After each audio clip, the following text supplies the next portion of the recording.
can stay right here, we will play until somehow you can find a slightly different frame of mind. Right here in my arms, away from all harm, you'll be safe from all the flares, although I know you don't care.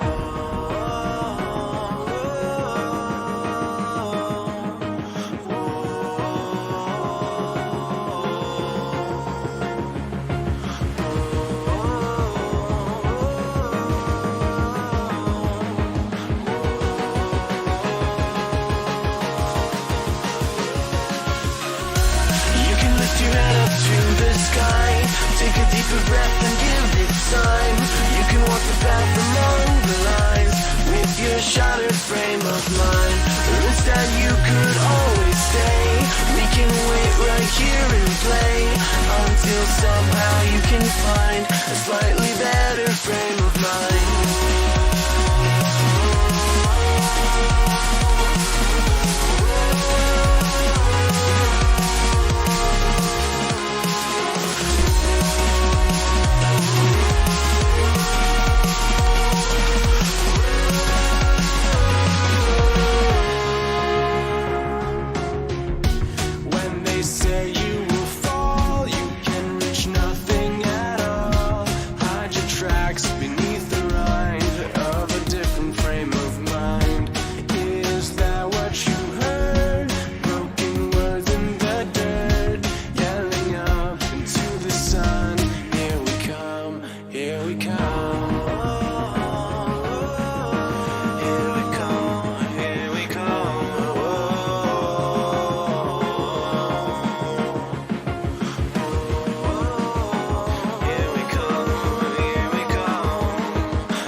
Take a deeper breath and give it time. You can walk the path among the lines with your shattered frame of mind. Or instead you could always stay. We can wait right here and play until somehow you can find a slightly better frame of mind.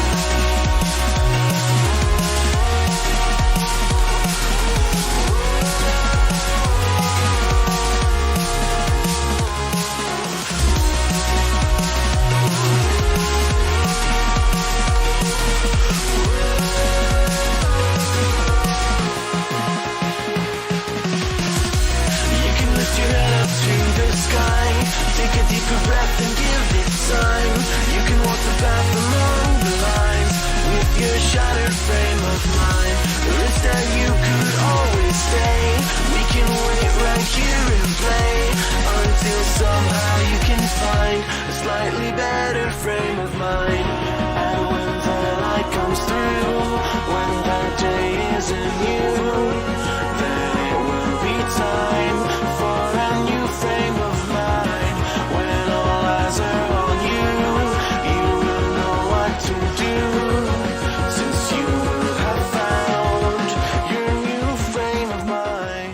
When you lift your head up to the sky, take a deeper breath and give it time. You can walk the path among the lines, but always know that you'll be safe. I'll be here throughout your days. Come find me and we will play.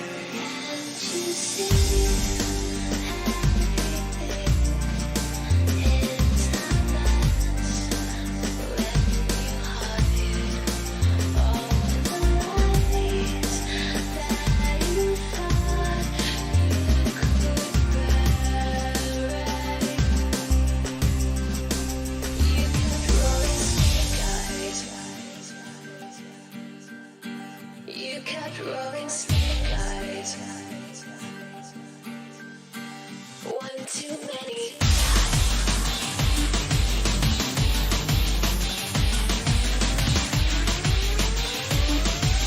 One too many times.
Tell me you like me, tell me you're feeling me. Come over, why don't you sit over here? You're making me quiver. I see you watching my figure. I know you want this, no you don't need to be scared. Come over, why don't you play with my hair? You're making me quiver. I see you watching my figure. Well, you like me, tell me you're feeling me. Why don't you come over here? I won't wait around, not waiting for you. Don't play around, I'm nobody's fool. Tell me you like me, tell me you're feeling me. Come over, no you don't need to be afraid. You're making me quiver. I see you watching my figure.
Dude, I can't hear anything. Hello?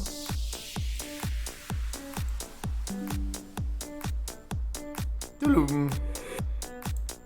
I mean, I can, but everything is kind of scuffed. What's happening? Happy. I'm a boomer. I can't do this. Why is everything so loud?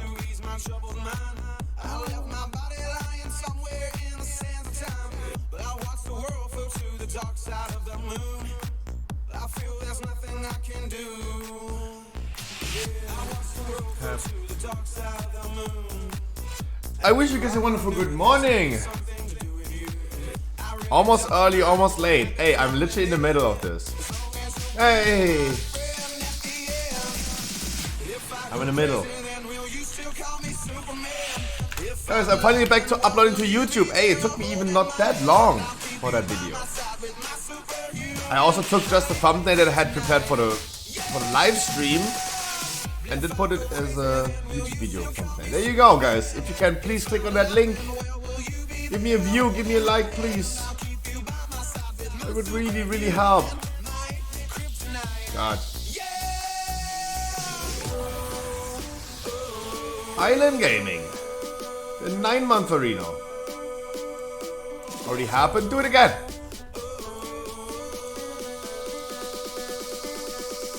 I would chat. I wish you a wonderful good morning. Yo, Losepok, shut up.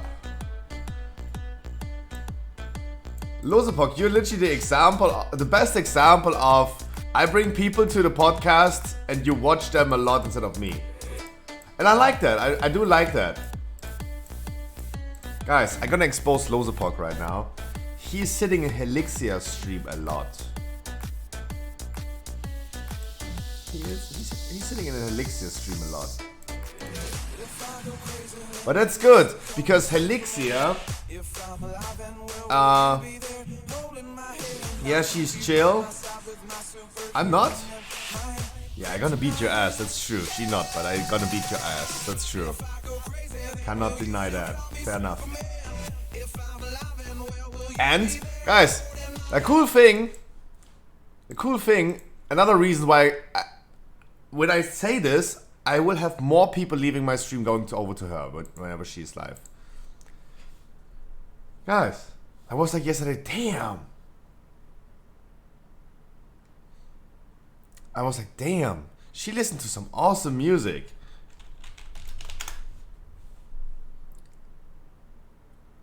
She listening to this type of music.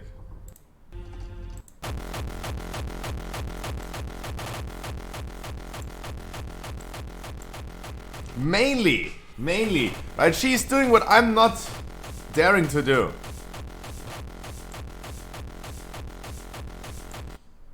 Damn, she listened to some good ass music. We always listen to this pussy shit. I wish you guys a wonderful good morning. Jesus Christ. Dodo, Iceburning, Hartley, Wild and Dirty. Chris is here, Ninja Boss, Nico, Marple, Monk Me Hard. Hey, Emma, man, I haven't seen you in a minute. Leonard is still here. Thank you so much for the follow yesterday. I really appreciate it. Losepok, Island Gaming, Hauer, Fistbite. And everyone that I don't see yet in the viewer list, guys, we give yourself a hi, guys. Fistbite. EVG. Island Gaming, thank you so much for the freaking 9 months. It's a baby. Finally a baby. Thank God I'm not an American, otherwise we'd have like to talk about some abortions. If we were Americans, we could at least now start to think about abortion, because now you're not a fetus anymore, right? Damn. Ooh, scruffy, spicy today. I'm sorry, I'm late. I hope, I tried, I hoped, I tried. Guys, we're gonna be recapping the raid yesterday, because I think it went exactly as expected. So I'm pretty happy about this. But we're still gonna talk about it. We have nothing else to say, like, we're still gonna talk about it. Any WoW news on a Sunday? Yeah, I deleted all my cookies, I cleared my cookie cache, and yeah, now I kinda fucked everywhere. Nope. Everyone is just taking first impressions on new talent trees. Yeah, but we all do this at the same time. Fan takes on massive project to build Stormwind in the Minecraft.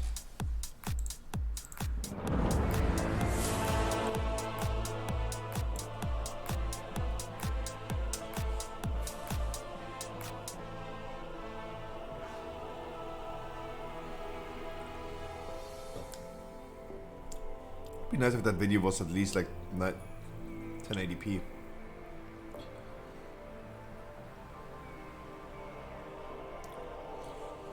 Looks like someone's ray tracing is not working as expected.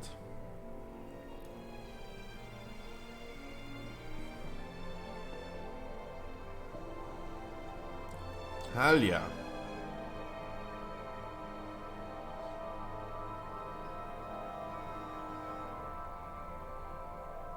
I have no idea what you're talking about, White and Dirty, so maybe that's good.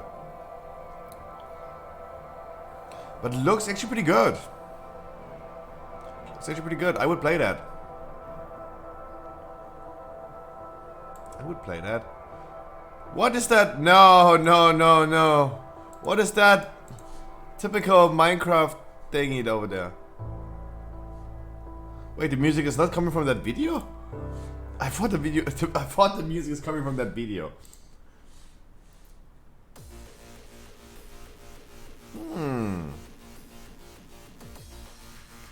When I go crazy, then will you still call me Superman?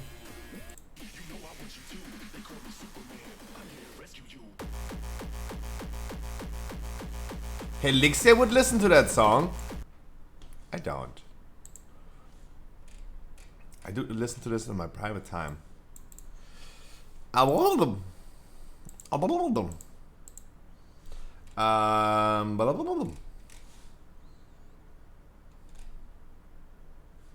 No, that's 9 months ago. Oh yeah, show me how you dance. Show me your dance moves. Damn, real ravers. Chat. Those type of pants. That's what Losepok is going to wear pretty soon. Oh no.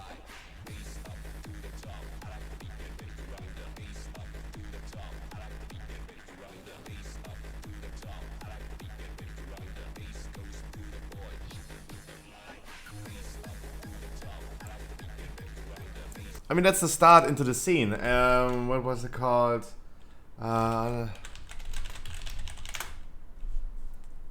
Yeah, exactly.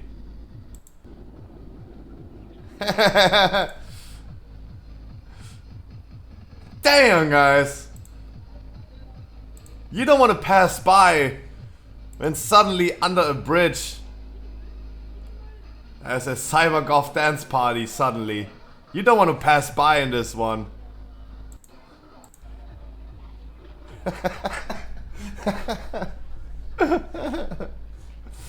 Yeah, you don't.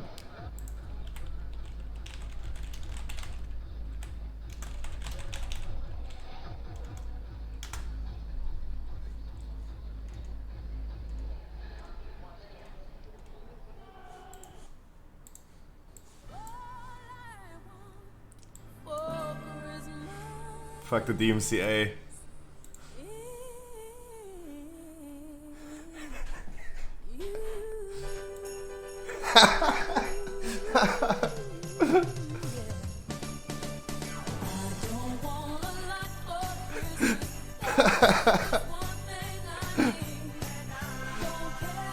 Damn! They're pumping.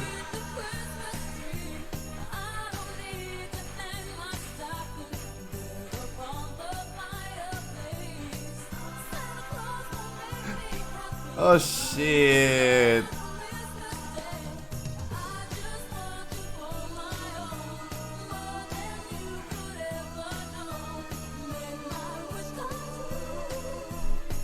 All I want for Christmas is you, Chad.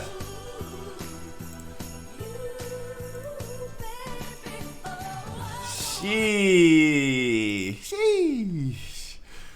Oh my god. No, we're starting good. We're starting good. I'm coughing too much in the morning. We should wait before we watch those things.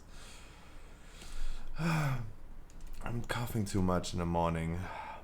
Coding bootcamp, huh? Okay, no, stop. No, stop. That's what we're gonna listen in a second. And as always, as every day, we're gonna go for this. We go for this. Meow.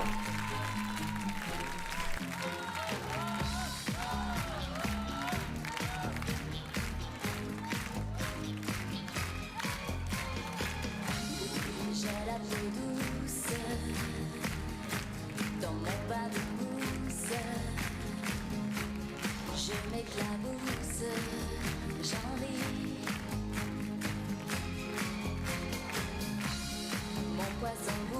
bouge dans mon bain de mousse. Je l'entouche, lui dis. Today, your order of today, keys. We have Big Daddy Jailer Mythic today. The last time we're gonna do Jailer Mythic is today. Not in overall, but the last time we're gonna do Jailer in a, yeah, way more difficult way. Oh wait, yeah. I mean, in comparison to 2 months ago, the boss fight is, yeah, like Vigilant Guardian 2 months ago.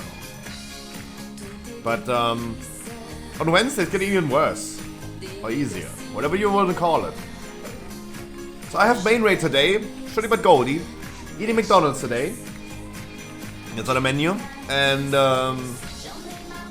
we're going to talk about a few things. We're going to talk about stuff that is going to happen tomorrow on the podcast. We're going to recap the raid.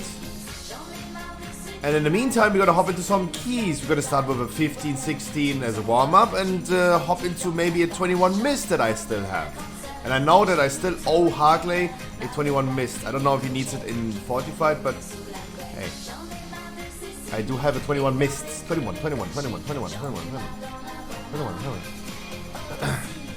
Yeah, I have the raid today.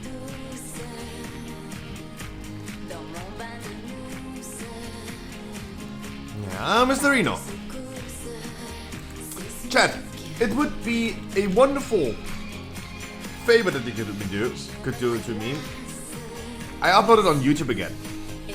I'm finally back. Uploading 3 times a week. If you could click on the video, it would already give me a view. That would be really nice. That would be really, really nice. But the Keystone Master thinking, hey, we can do that.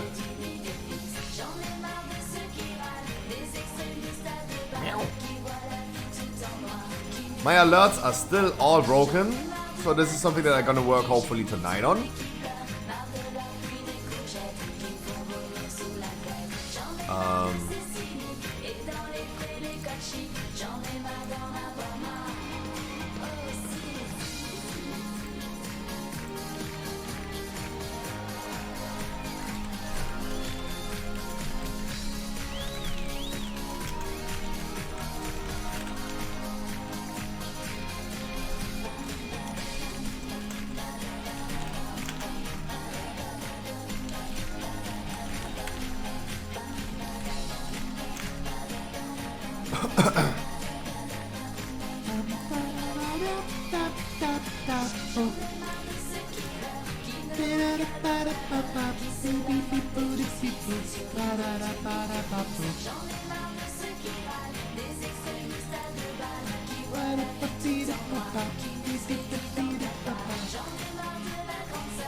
Wait, Greek? Greek is streaming? Wasn't he banned?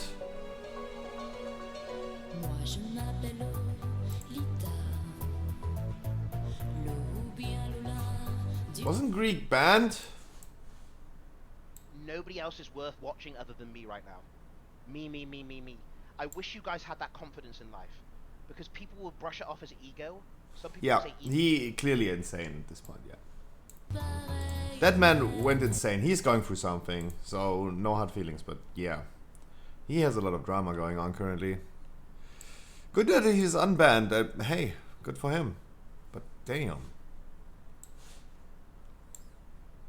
That was a good moment to tune in. Hey, bye chat. Sorry. You only deserve to watch him at this point. Hey, I'm sorry. Good moment to tune in there. Chat, does anyone of you even have a 15-16 key before I gonna deplete my key? Kiki, do you love me when you're riding?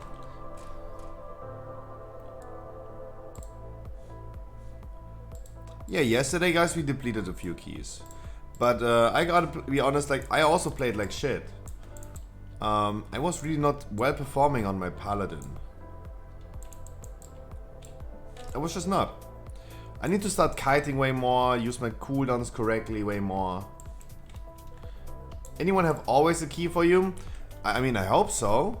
I hope so.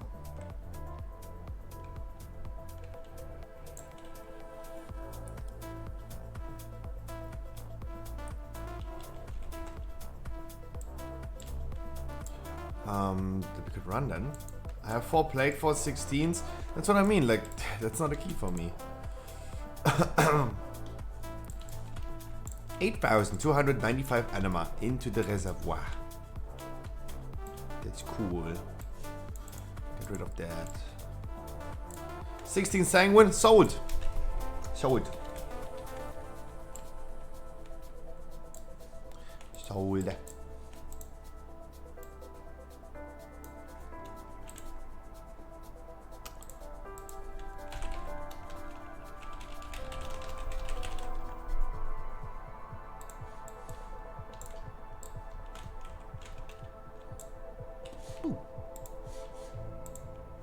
Boom boom.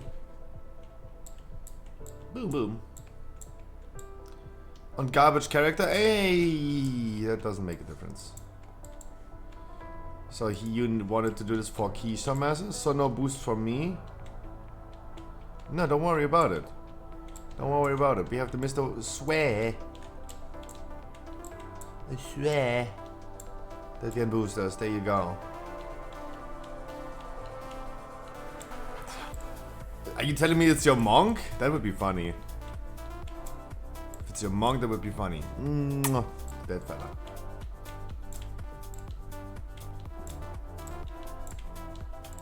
Yummy house. How was your Demon Hunter garbage?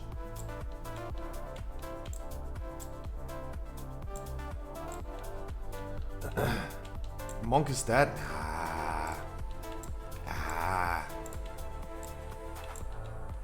I would say like we have a lot of time, but we don't. Actually, it's 4 weeks till season 4. And the whole fun starts again. Ah, you died. There you are. Oh, damn. He would get some score from this. He would get some big score from this. Yeah, come. Let's do it like this, yeah. Let's come.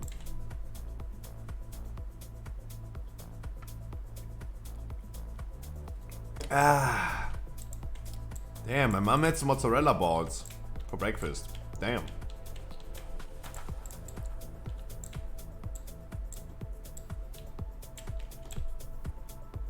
And I want another one.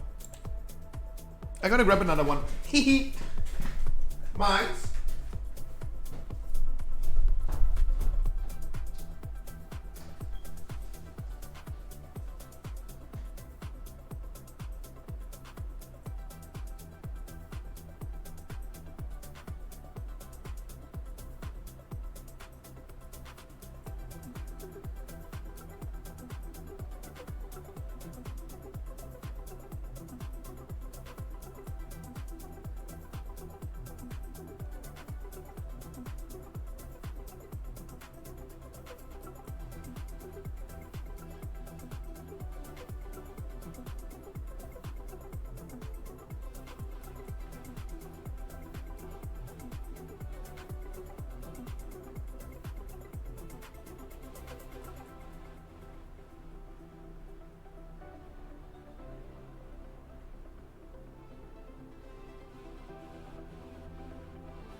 Mine.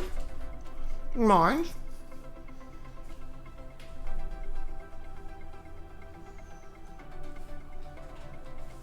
Oh wow.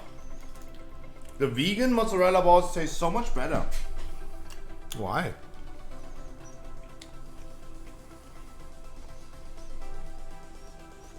Mind.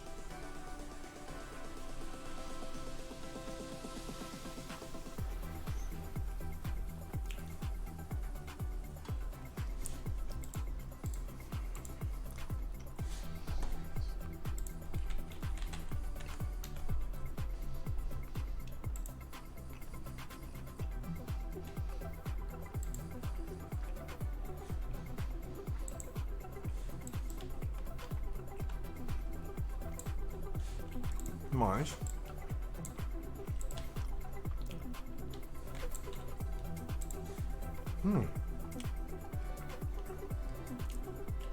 What about seasoning? Hello?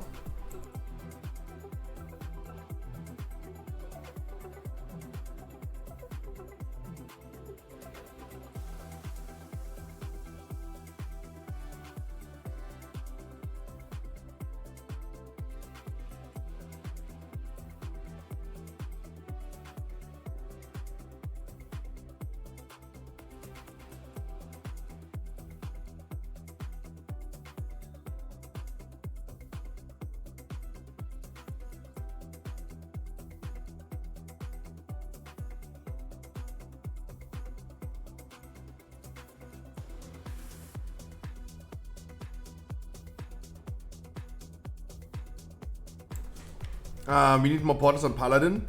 I actually have a Sanguine Devs portal. I just forgot. I do. And yeah, we need to time some 20s. But the thing is, I play too poorly. I don't think I deserve 20s on a Paladin. With the way I'm playing the Paladin, I do not deserve it. I'm just too bad for 20s.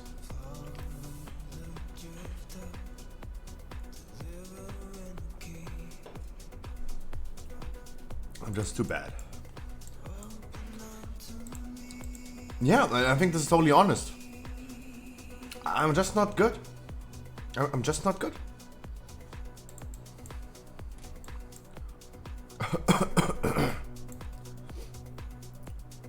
I'm just not good. That's totally fine. I'm getting better. And I think I'm gonna get there. 20s are not in general that hard. But with how I play, I don't deserve.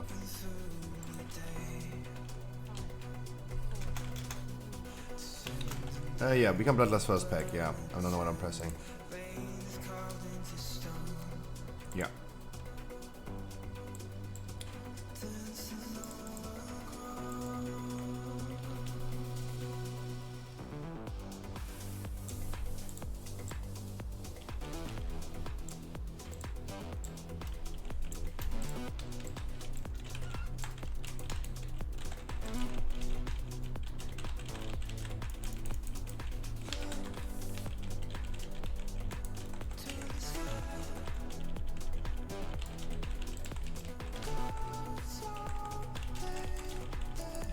Even in a 15, Jesus Christ.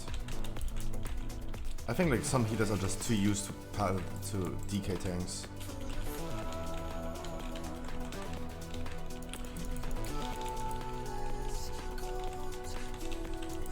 And I do a lot of healing, that's the insane thing about this. That's the insane thing about this. I wanted to bop you. Not exactly what you had aggro on, but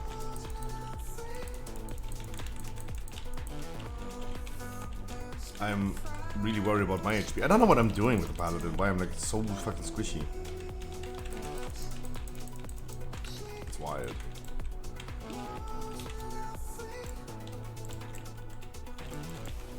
Yeah, I will not survive that pack. I don't know.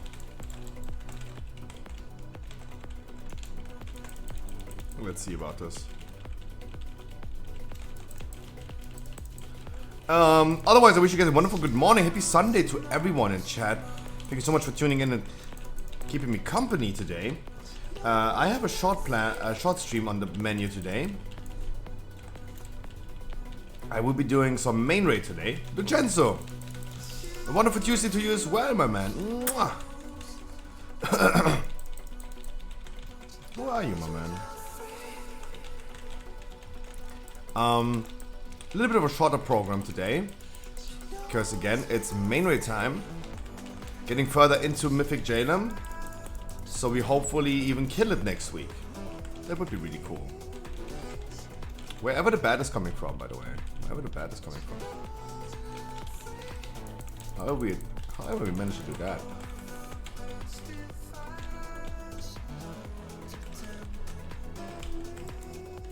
No, don't worry, don't worry. I'm just really worried about me dying. Even in a 15. Paladin is really... I left the Paladin on a Tyrannical week, but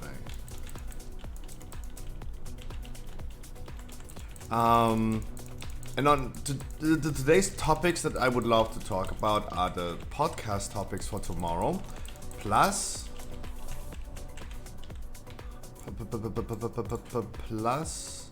recapping the raid yesterday. I would love starting to talk about the raid yesterday. As the raid yesterday went as expected. It went totally after plan. I gotta be honest. Like, I know that some people didn't like the raid yesterday. They were a little bit annoyed by the people that were in the raid. I know that some people were annoyed by, for example, our other warrior. The warrior had a 210 weapon offhand. Like, when I invited him, I think he had like 268 item level. He was pumping less damage than a tank. So I don't know how this is possible. But on after inspection, after I asking him a few times politely as I am, that some people just need to step up their game a little bit and they need to perform a little bit harder, at least doing more damage in a tank without dying. If someone is alive and does way lower damage in a tank, something is going wrong, right? Mesky, a wonderful Sunday to you, my man. How are you today? Enjoying your day? After a few times he said like, yeah, this is all he can do. So all he can do is like doing less than tank damage in single target. Yeah, and then he said like he had bad weapons. We checked his weapons, he had a 210 weapon. I told the man, hey, my man, I'm sorry, but I think you don't fit into Jailer Heroic. Like, let's be honest, if you're still lacking 500 anima, you should rather do like one world boss to gain 500 anima to buy yourself a weapon that is more than 210 item level. And rather do a world quest before you think about like a Jailer Heroic. Like, I didn't mean this in any offensive way, but I do feel like people need to set priorities. Jailer is getting nerfed on Wednesday. It's going to be almost free loot. I guarantee you that next week Jailer is going to be blasted away in our viewer rate. Blasted away. I guarantee you this, because a 15% health nerf is insanely much. Like, usually we end up, let's say, really conservative, 40%. 40% is what we're gonna end up in the last phase. It's a little high, but I'm rather saying it in a conservative way. Getting this nerf for like 15%. And if you're like, sitting at 25%, like the boss is not doing anything anymore. Next week is like, yeah, there's nothing going to happen. Will not really matter as long as the people stay alive. Decimator will no longer knock back the people. That means there's almost no chance that something is knocking away people in the whole boss fight. The tank smash is not knocking, the decimator is not knocking. There's no way that people can just suddenly fall off the platform anymore if they just jump correctly into the hole. And this is only happening in the first phase. Next week Jailer is going to be a fucking joke in Heroic. Gotta be honest. But yesterday the raid went actually as expected. We were not one-shotting as last week, and we were not like not killing it. It went exactly after plan.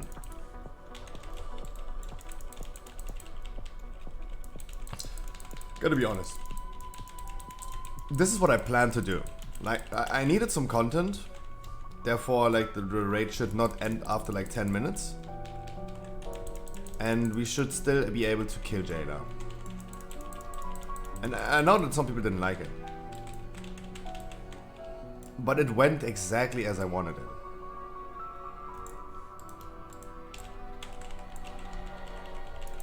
And hey, I had a lot of like patience with people, as always. So that's why I think like the raid was yesterday as expected, as planned, as hoped for. We had people like our Enhancer Shaman, for example, falling off the platform consistently, sometimes multiple times in the same try, but was still enough to kill the boss. Because when our Shaman was alive, he was not doing like less than tank damage. That was just like, yeah. Failing and not doing any damage, that is a bad combination.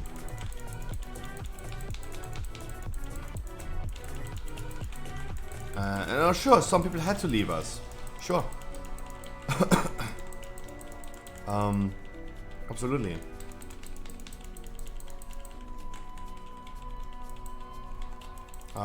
That's totally normal, especially when we go with like little random people, right? The warrior tank that we had in the beginning, he had some really weird movements with the boss, and he always consistently failed the tank smashes in the second phase. I was dead in one try, and I was able to observe. what the tank is doing. After, like literally, after us talking 10 times to the tank, why is he not joining Discord? Like, we told the people, hey, if you don't join voice chat and you consistently fail, you're gone, because we can't work with you. We tried to explain the tank a trillion times in chat how to deal with the tank smash in phase 2. And in one try I died.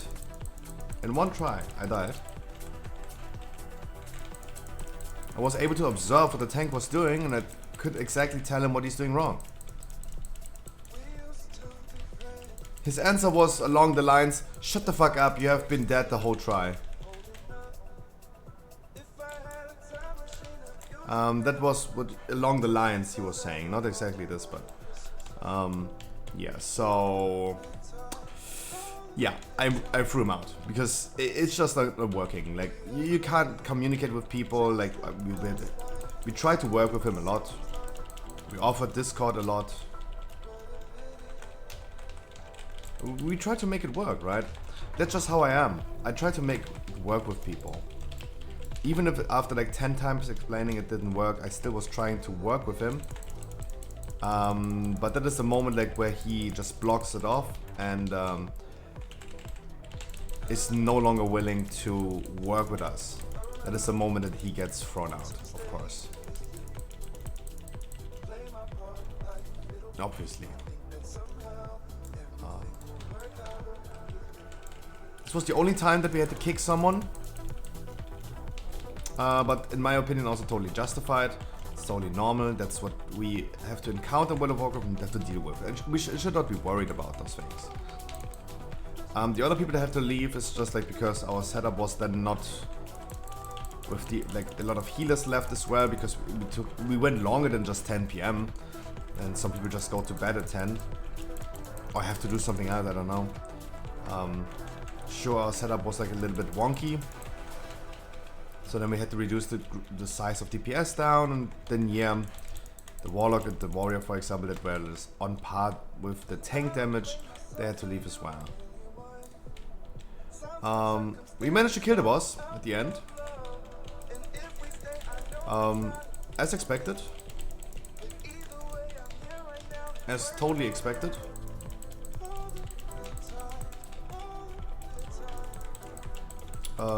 It took more than 2 hours.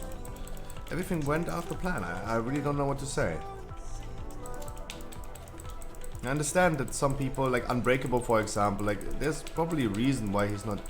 I think there's another reason, but I would understand like if he's not joining the raid, because yeah, there are a lot of reasons why I really don't like kicking out people. They're always angry at me. I don't like that.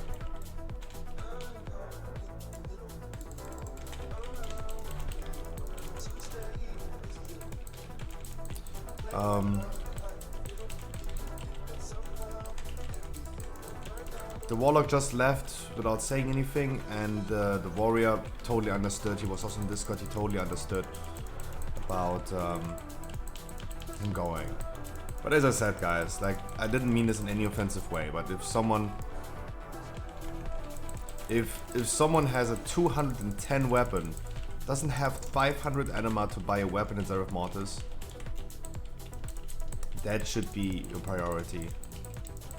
You should not try to go into 20 keys or Jailer Heroic.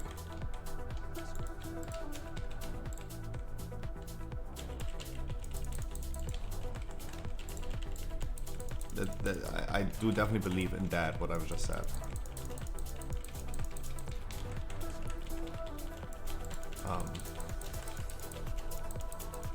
I know, guys, you could argue, I'm memeing, of course. I know he maybe didn't know that he can buy items. I understand. I totally get that.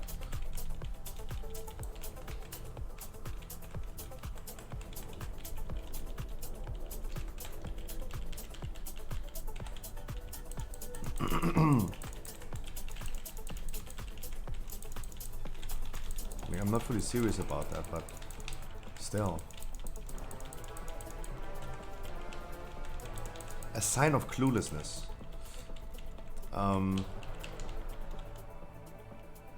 Help me, mama? I could put this bleeding away, but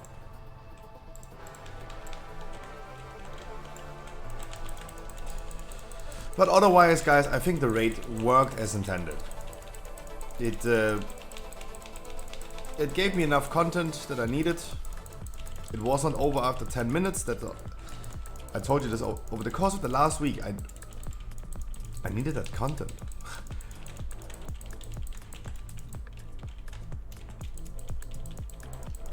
Like, how many times do I want to do like jail? Imagine next week, guys. Imagine next week we consistently one-shot the boss after the insane nerfs, or like do it in like 20 minutes, 30 minutes with like 2-3 wipes. How many times are we supposed to do Jailer next week? Do we do like 5-6 raids on Saturday just for Jailer? We go for Mythic.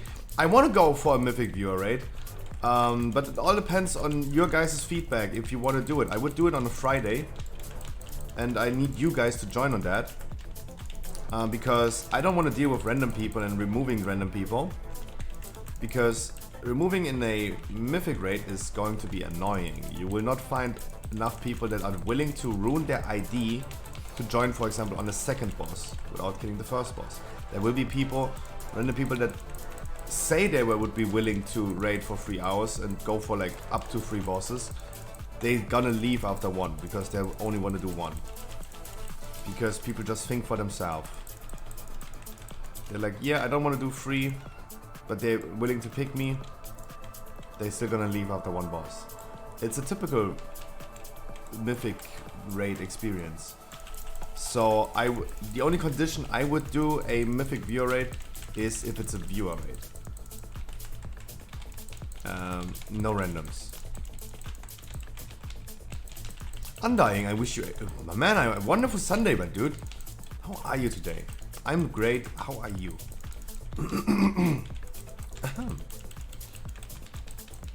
But yeah, to end the recap, because I have really nothing much to say, it went as expected. It went as I wanted it. I got a lot of messages yesterday from people that told me they really liked how I handled the raid. I don't think I'm a perfect raid lead, but I understand that especially random people do think that it's really refreshing to have a raid lead that's trying to work with people and tries their best to go up to people and works with them, because I really want to do this. I really want to give people a lot of like room for mistakes and help them as much as I can for certain things. Give them props whenever they deserve it. Like, as soon as we finally had all the tank smashes in phase 2 landed correctly, obviously the people even in chat, the other people in our group, also giving props to the people. Guys, I can only say, like, you are wonderful people. Some of you guys were saying like, tanks, good job. As soon as we finally made it with all tank smashes landed in phase 2. You guys were giving props to the people. And that's really, really cool. You're empowering them. That's really, really good. I always try to speak with a confident voice, in a soothing and confident voice. Even though sometimes, yeah, my brain is melting in that moment, sure. I'm trying to hide those things.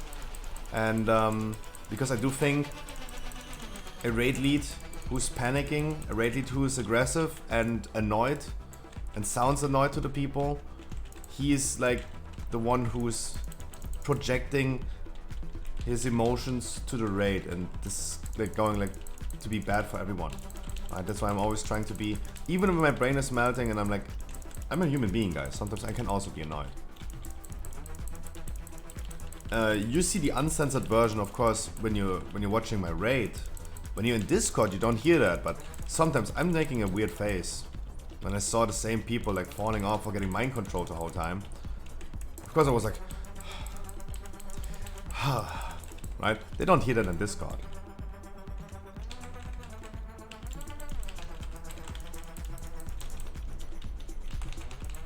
It's a big difference.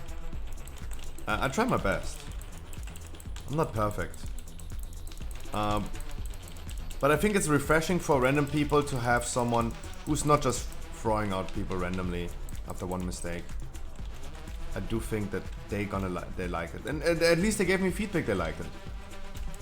Yuri and Ricardo, of course, doing their horny jail thing yesterday. As always, they heard a really, really wonderful voice by our monk tank. It was a girl. They heard a female voice, and yeah, that's the only thing that I have to say at the end of the day, guys.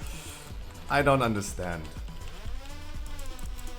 Ricardo heard a female voice, he immediately, hey Scruffy, ask her for the podcast, ask her for the podcast. And Yuri immediately, yeah, ask her. Guys, you're literally sitting in horny jail at this point, right? Damn, son. Guys, you're weird. Some of you guys are so weird. I did not text her in Discord. I did not text her in private messages. She texted me, actually.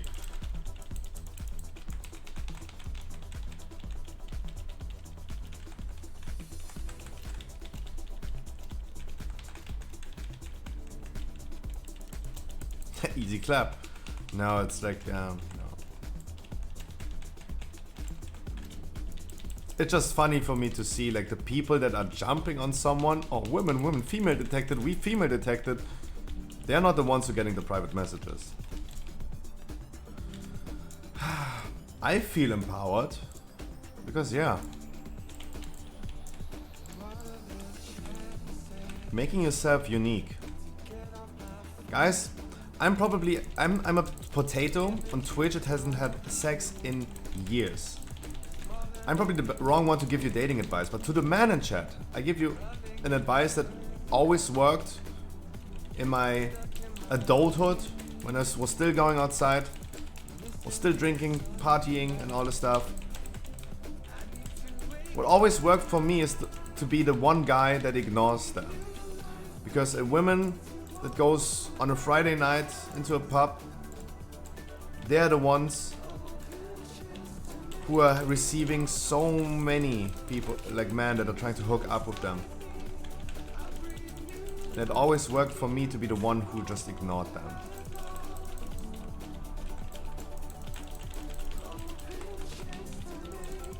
That's my advice.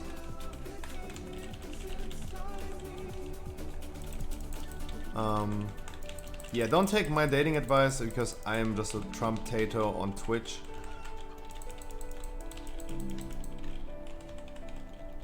But I can guarantee you, there are women that like that men are running after them. But there will also be a lot of women that just are completely annoyed by that. And I totally understand. Stop being so horny, chat. Like, it's really time for the dating show. It's really time for the dating show, right? So you can let out your horniness. And I really hope that Croton, for example, is going to moderate that with me, the dating show. Because I'm gonna be cringing probably the whole time. Imagine we have like one girl and 6 dudes competing. I'm gonna be cringing so hard about like how horny they are.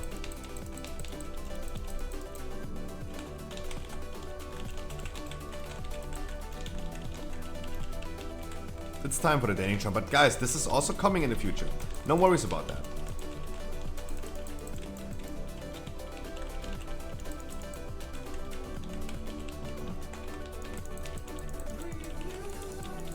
Those things are coming.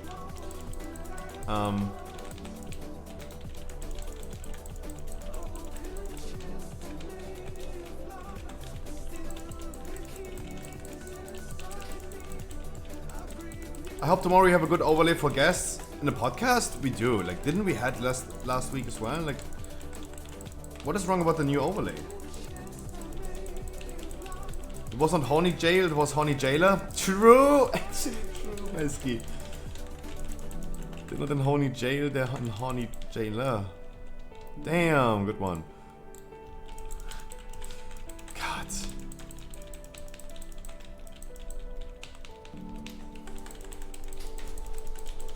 I think the dating show is going to be so fun. It's going to be a lot of work to set these things up. Because where do I find those people? But damn. Names of guests in commercials. Yeah, the guest name overlay is always something that I manually have to do on the go. I watched the podcast on YouTube as well after I uploaded it, and I realized something. I did miss out on one part. I just completely forgot. As soon as the 5th person joined, I completely missed out on changing it. Understand? But yeah, I mean, it was a new overlay and we had to adjust a few things. Yeah, but those things were adjusted for. Will work. Correct. Good feedback. Good feedback. Do you review your projects? What? Projects? Podcast? A little bit. I do sometimes rewatch them, yeah. I do sometimes rewatch them, not necessarily like for a full 2.5 hours, but because this is the cool thing for me. This is just like YouTube content I can upload, and it's just like, for me, brain dead YouTube content that I can put up. That's what I needed for efficient working. I needed the content that I do on Twitch and can just be raw uploaded on YouTube.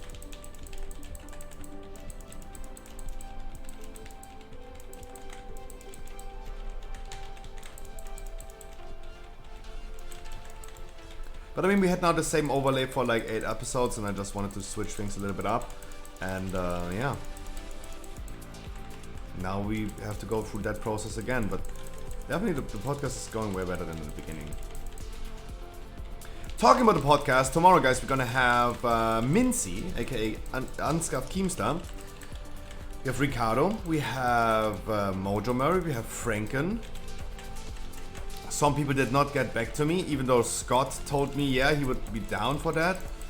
I gave him more information, and then since then he did not answer me anymore. So I will follow up for this for next week. Frankie, Paffy are not going to join. They're dealing with their own things. So again, tomorrow we're gonna be like 4 to 5 people. The topics for tomorrow are mainly based around World of Warcraft, because we have a lot of news about World of Warcraft. I really don't have any other topic. Ay, that was loud.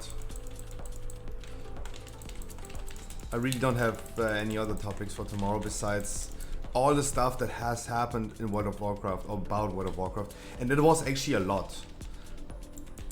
Let me recap this really quick. We have Blizzard Entertainment acquiring Proletariat Inc., a game developer studio for Spellbreak. they are now specifically going to work on World of Warcraft. They're not just merging into Blizzard to work on all the products that Blizzard has. They're claiming, at least, that we need to say that. They're claiming at least that they're gonna be working specifically on World of Warcraft. They acquired a whole game studio for that. Season 4 coming next month. We have a trade chat for advertisement in the future. And there are going to be some funny things happening, because I guarantee you there will be people banned and reported heavily for advertisement in the advertisement channel. I guarantee you there will be some hateful people in World of Warcraft. They're like, yeah, let's play Social Justice Warrior. I don't like the boosters in general. And even though they are allowed to advertise in this new advertisement channel, they go to the advertisement channel and report them for advertisement.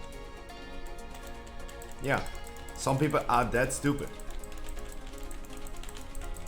And it will happen. Also, all the boosters can now finally compete against each other again, right? They're now competing against each other again. And we had some examples of people in the past. As soon as you undercut with prizes, if you undercut another booster, they're gonna mass report you. They're gonna fucking mass report you. How dare you undercutting? Streamers advertising in that channel is going to be allowed as well. What will happen? Streamers will all be mass reported in that advertisement channel, because we are literally stealing the booster's job. So that's why this is such a controversy, in my opinion. It's good that they do this. The best thing they could have done for now about advertisements.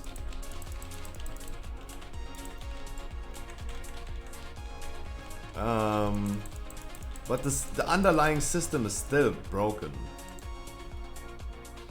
The automated system will still ban you. You will be unbanned, but imagine like having a stream. You gotta stream one key, get banned, you appeal, you wait 2 hours, and you gotta do one key again, and then you're gonna get banned again, like Zmog for example. That's literally his stream at this point. That's literally his streaming content. Boost one key, be 2 hours banned, appeal in the meantime, and get unbanned again, and actually pretty fast. I think 2 hours is pretty fast, but if you're streaming in that time, that's going to be, yeah, a content drought. Yeah. I can't read my key. Thank you so much, Mr. Harkley, for offering me this key. I'm so sorry for certain situations. Let me check one thing that I would love to know as feedback. What happened in the beginning? I felt you had aggro, right? Anima Infused Strike, Echoing Trust, I don't know what Anima Infused Strike is. No, this was one frontal, but Echoing Trust is a frontal, but I don't know what Anima Infused Strike is, because on my screen you had aggro. You had aggro. No, I was also about to bop you. I could have just bopped you and you would have survived.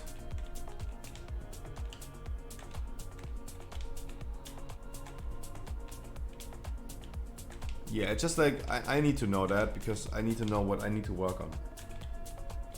Also, I'm trying to point you out. Where are your trinkets? Oh, my druid. Oh, my druid.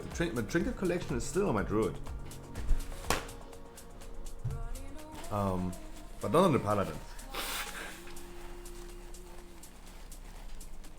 Damn, so much cocaine in my nose. Is it time for 21? 21. Is it time? Are you guys ready? Are you guys in my chat? You ready for 21? Mr. Renos?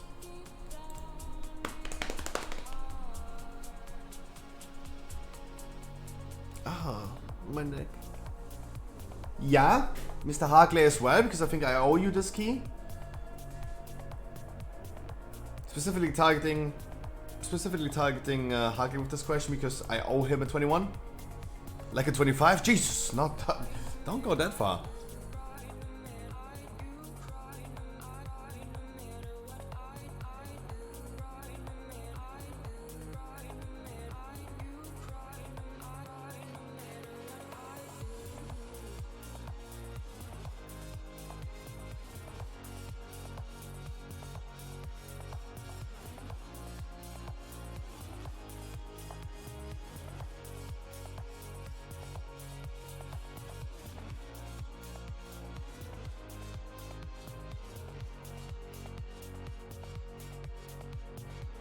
it's so easy for you? No, on the Paladin it's definitely not.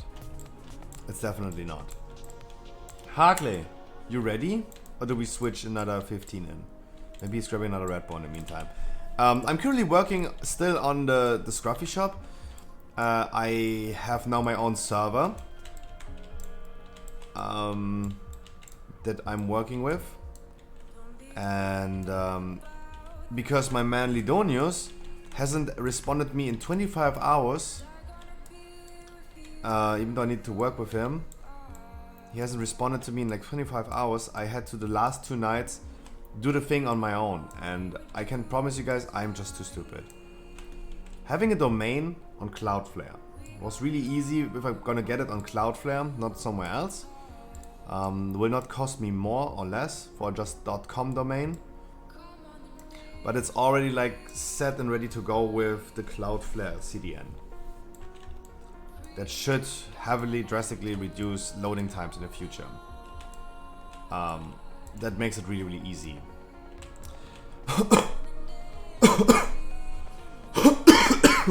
Oh, happy. God. But if I get COVID, I die. Oh, Jesus.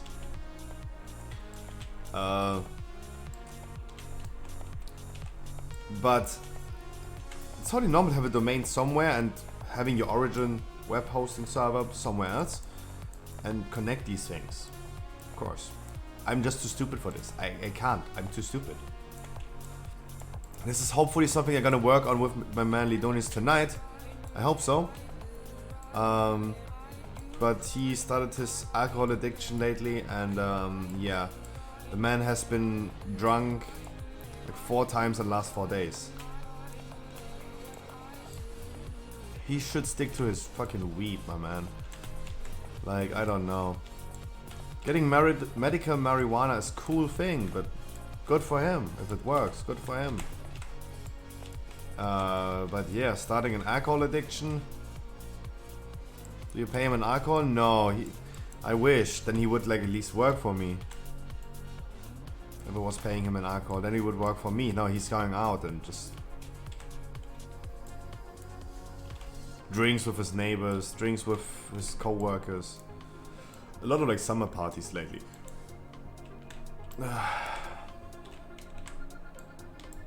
Always those addicts. Unreliable to work with. What can I say? But I'm just way too stupid for it. I'm just way too stupid. I mean, the new domain, for example. There you go. That's my current issue. I was finally getting to this point. I'm not receiving a redirect loop anymore. Now we're sitting in an SSL certificate error. I understand what it means, but I'm too stupid to fix it. But I made progress, right? I went 1 step forward, not 2 steps back again, but I went 1 step forward. But it's a long path to finally get that domain working. That's just a little bit stupid. But thank God that Cloudflare is doing its thing, right? But me in the browser, it works connecting to Cloudflare, that's connected to the domain, yeah, but the domain can't fetch any data from my origin server. And that is currently the issue that I need to solve. And getting an SSL certificate on my origin server for the domain is not working because that is getting into a redirect loop. Already done, Fistbite, already done. Already done. Switch from flexible to strict. I even turned it off. To just install on my origin server an SSL certificate that I could upload to Cloudflare. But on my origin server, it doesn't work to fetch a SSL certificate, a new one, because it always gets into a redirect loop. And even turning it off didn't solve the issue. But I made at least progress. Instead of like getting an error message, I'm at least seeing the Cloudflare error message. Getting better. Getting better. It's definitely getting better. Is Harkley here? Is Harkley here? Does Harkley want to do the 21? So you should make a DK. I still have a character boost ready, yeah. We could play a DK.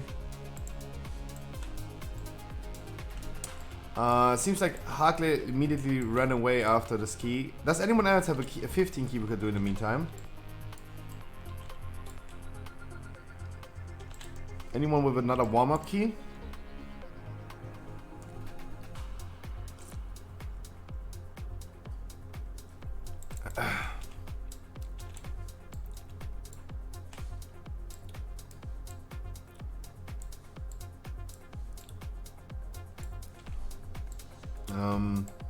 Yeah, I'm just too stupid for the server thing. Took me way too long for a thing that just literally takes you like 1 minute.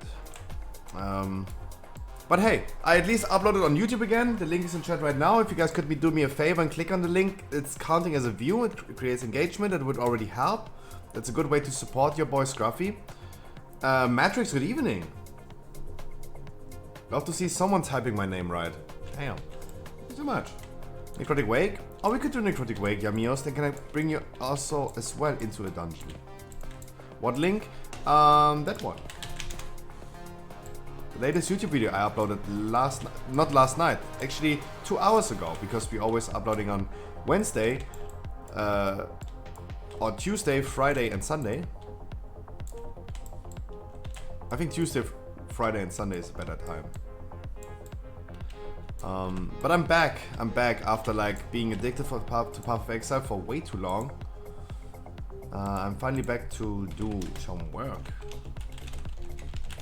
Done? Oh, thank you so much. That already gives me a view. That's really good. You could also like, sure, you can go even further beyond, guys. You can just watch the video. You can like it. You can subscribe to YouTube. You can also just watch the video or keep it running in the background. That creates view time. That's also really good. But I mean, the least thing I could ask is like just click the link and it gives me a view. That's already good. That's really cool. You come? Minoka. And we go with chat. Any one of you guys who wants to join a 15 or 16 Necrotic Wake? Any one of you guys?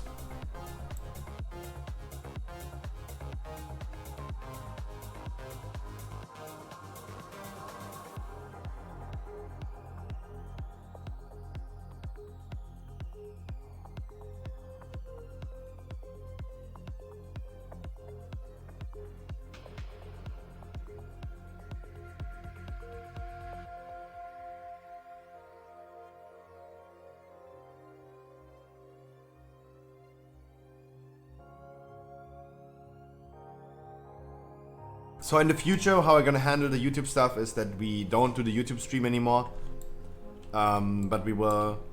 come on, Paladin, give me a second. Okay. Okay.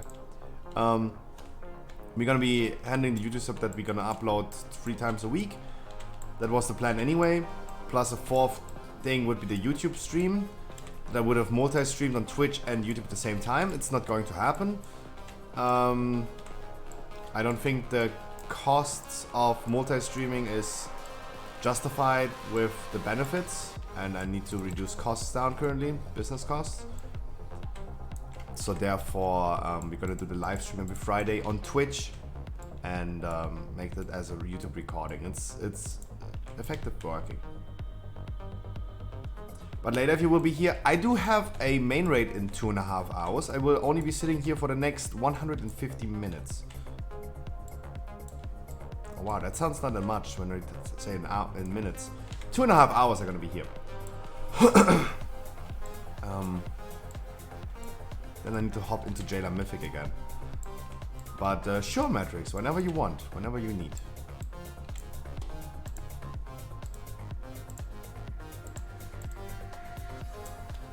whenever you want, whenever you need.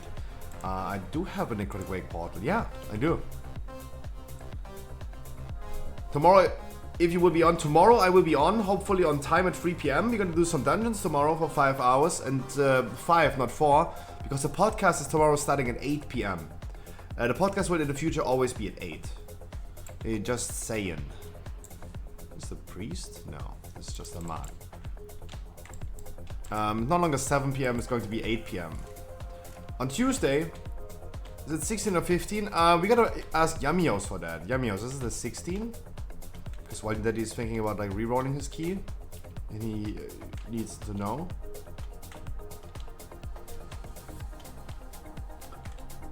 I mean, it will be definitely a 15, so you're definitely guaranteed to be able to re-roll if your key is a 15, Wild and Dirty. What happens if our priest leaves? What happens then? If it's a 16 and the priest leaves.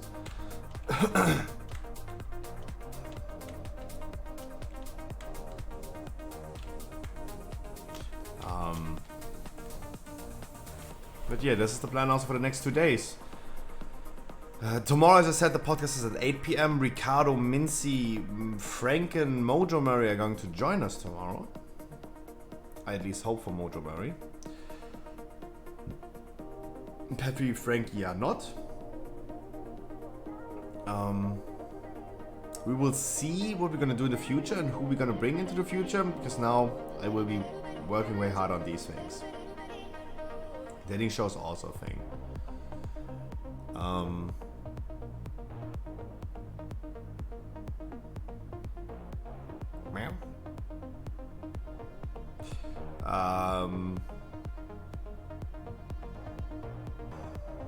Meow.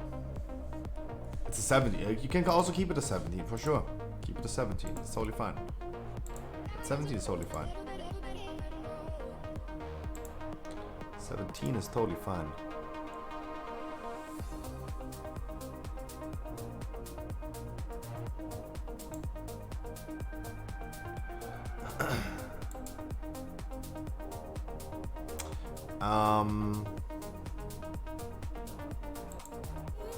Yeah, the topics for tomorrow podcast. Blizzard acquiring a whole game studios from Spellbreak to work on World of Warcraft. Season 4. The Trade Chat channel for advertisements.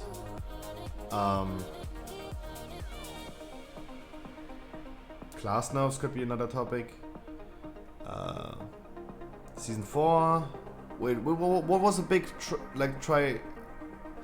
the big 3 things from yesterday?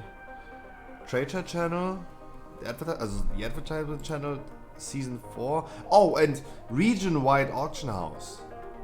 Like, this is a thing that I still don't have a strong opinion about. Like, I just think that we're finally starting to merge servers, and they're now interconnected, right? The economy between my server and Black Rock, for example, I'm on Black Hand and Black Rock, is a little bit different. It will no longer be different, because we're gonna have now the same economy. I don't have a strong opinion about like region-wide auction house. I just think it's a start in the direction of abolishing all realms. Because fuck that.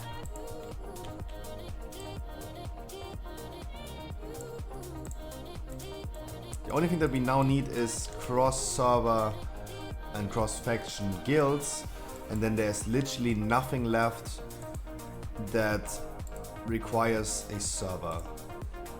A realm. Call it a realm. For clarification.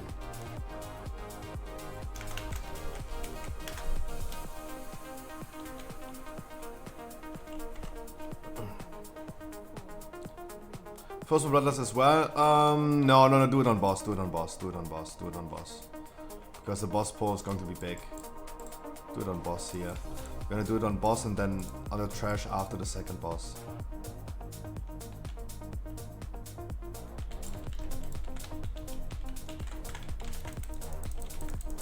No, guys, stop pulling. Stop pulling. We don't need extra percentage. Stop. Guys, you don't need to pull for me. Just let me pull. Stop. No need. Stop.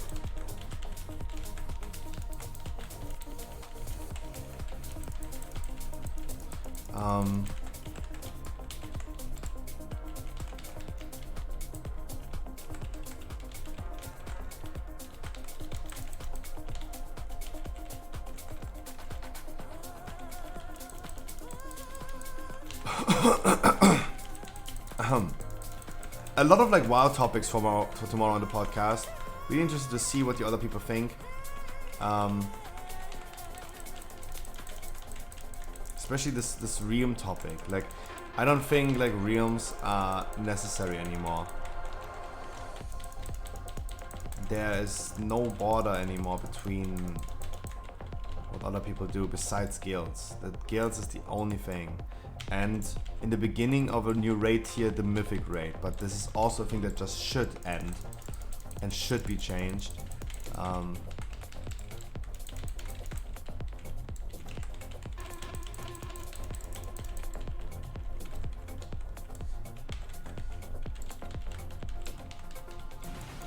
Sure, I would understand, like, I just thought about this.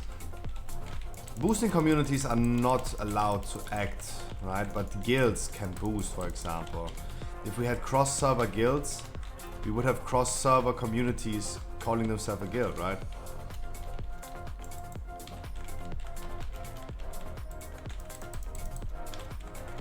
Sure, I could understand that. Do not activate, stop, island gaming, stop, island gaming. Just do damage and follow me, not run in advance. You're not done yet. Chill.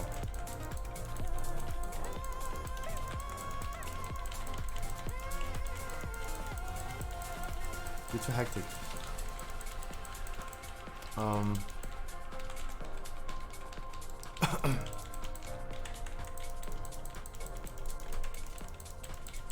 Yeah, Ricardo was saying it right. I was asking Ricardo's opinion about it yesterday. He's absolutely correct. Rams are just a relic of the past. A necessity that we had back in the days. Blizzard worked a lot on like abolishing those boundaries between players. Even though they're putting those boundaries in for Wrath the Lich King again. Absolutely understand that in Wrath they might not want to have like cross server. I totally respect that.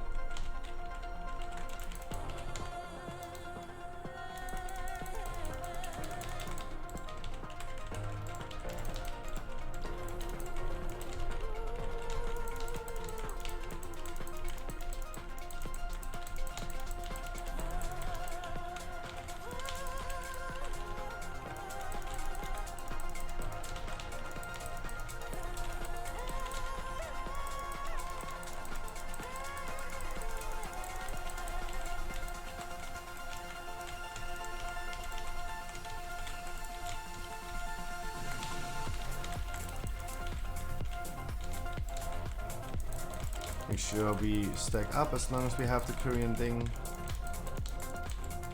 Okay, now I don't want to talk to you.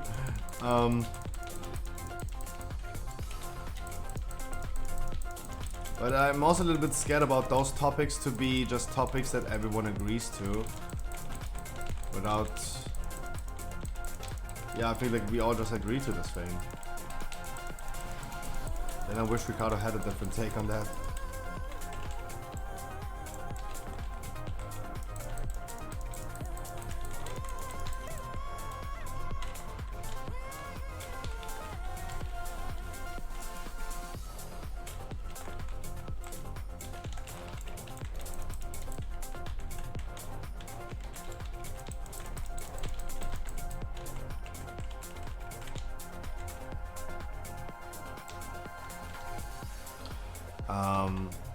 Yeah, but a lot of like wild topics tomorrow for the podcast. Really excited. And I also think, guys, especially if you know someone, and I think every one of us knows someone that is not playing World of Warcraft anymore. I think the news now look very promising. I said this the last time that everything looks way more promising now for Blizzard for the future's sake. When we talked about the report system and enforcing the rules a little bit harder, but this was all like harassment lawsuit thing related. Now we at least see some evidence that they're working hard on making the game good again, and I think this is actually a great thing.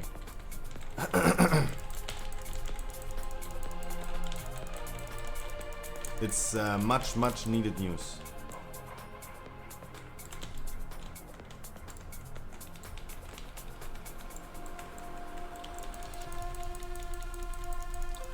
This is what actually the game needed. Island Gaming, you gotta make sure as a hunter that you tranquilize shot the big dude from the next trash pack, that he is not having his shield up.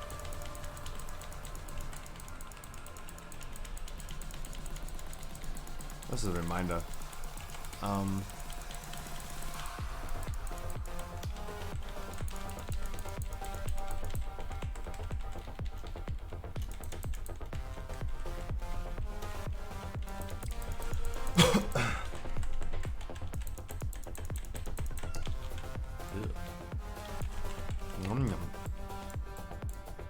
Island Gaming, please stop pulling, please. Island Gaming, I can't bring you into a dungeon if you continue pulling everything. Second time in this dungeon you start pulling. Fuck. Island Gaming, stop. Please stop pulling. Where's the tranquilizing shot? There you go.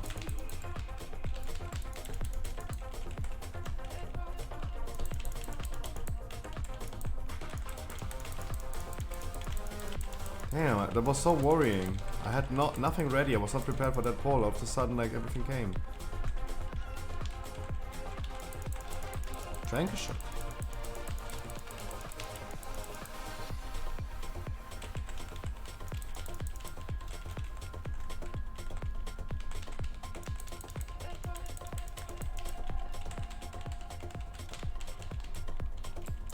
Oh, you just died on your own. Okay, never mind. I wanted to bob you on this one. Did you not die? Are you German? Yes. I'm Olaf Schulz. Wait, what? Who? Wait, who?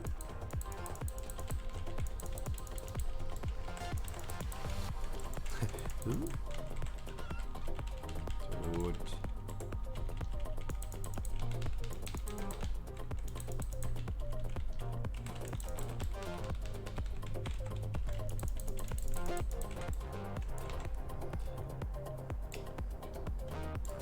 Mando, mwah! A wonderful Sunday to you. Our hunter in our raid is always complaining about auto shot still being bugged on hunters, and it just suddenly starts auto shooting. First of all, in our situation, this dungeon right here, just don't target something that's not. Yeah, but just don't target things that are not incumbent with us. Then you will not suddenly auto-shot them. Second of all, there is still this bug around where hunters start auto-shooting for nothing. It's still a bug. And our hunter in our raid, for example, Andy, you guys know Andy, he complains a lot about, like, it happens to him, like, frequently. Like, every 10 tries or something, every 10 wipes on Jailer, he just suddenly failed pulls the boss because fuck Blizzard, small indie company. He is right, it's Blizzard's fault, but let's be completely honest. Guys, this is a bug that is around now for a while. And after like a few hundred, like after 100 times like pulling a boss because of that bug, when is the point that you start learning to avoid that to happen? Right? That's what I'm wondering. If I would know that my character starts just like auto-attacking randomly, I would just make sure that it doesn't happen. Right? That would be my take.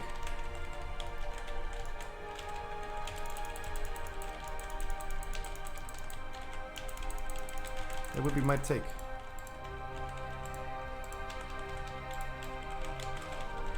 If this consistently happens, you can deal with that, right? It's not just like suddenly something new. It's something that exists now for weeks. And we can deal with that.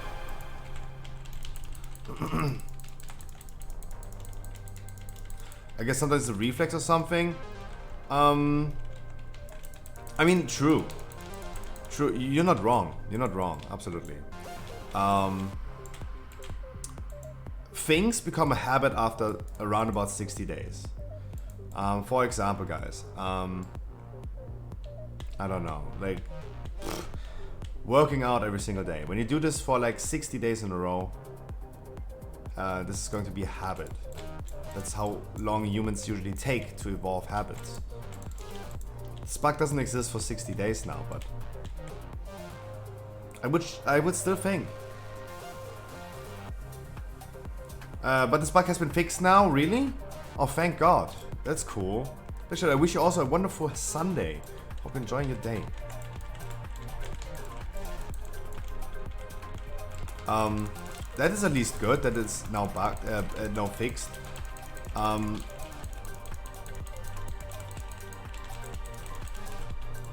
as I said, like I do think that when this is a thing, that we can avoid this from happening because we know we can expect it to happen. I could make it a little bit more of like a general example. Windwalker monks standing in frontals because they're using Dragon Wall Punch that knocks them into the air while a frontal appears. I had a monk, for example, that has this happened a lot and consistently at the same time. And then I'm just wondering, mate, how long does it take for you to learn that in that moment using that ability is just killing you? That's just a better example of we get used to that. We should get used to these things after a certain time.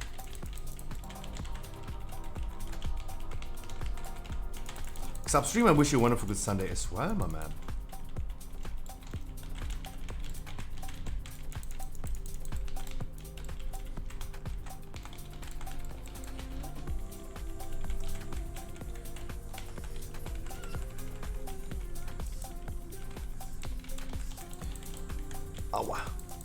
But that's good. If this has got finally fixed for hunters, that's really, really good. And Hulex, you as well. Oh, the French invasion. Wait. No, those are not those are not things that. Those are two words that don't go together. Wait, they actually do. Sorry. Yeah, colonizing. Hulex, a wonderful good Sunday to you. Oh, true, Hulex. Yeah, just remember. The logo thing. The logo thing. Completely forgot. I didn't even thought about it yesterday when I started working on some stuff. As soon as I'm gonna pull a lot, you can Bloodlust.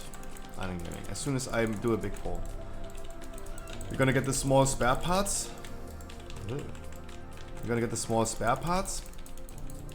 And afterwards I'm gonna do a little bit of a bigger pull. Then you can Bloodlust.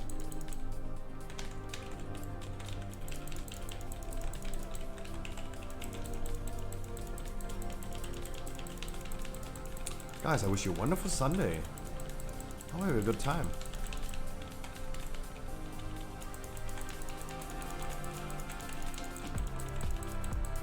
Yeah, next pull you can. This pull you can.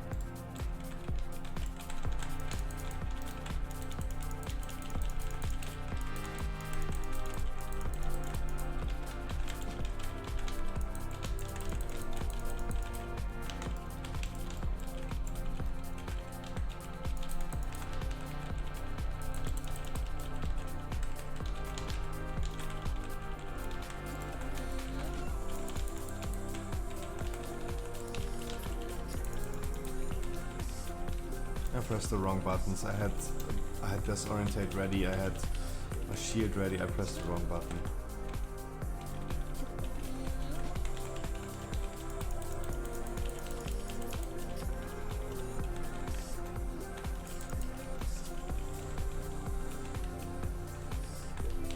God dang it.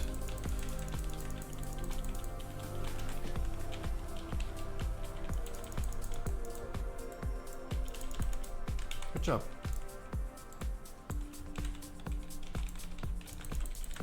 good job. Dealt good with the spec, really good. I'm still waiting for Mr. Harkley to do my 21 key. So I owe him a 21 mists. I don't know if he's finally here or not.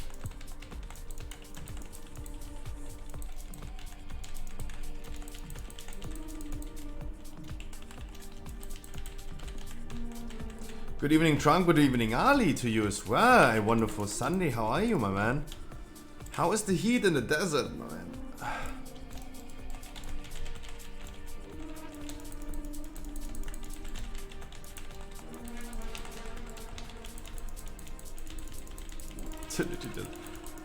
You're right. Nice. Hey.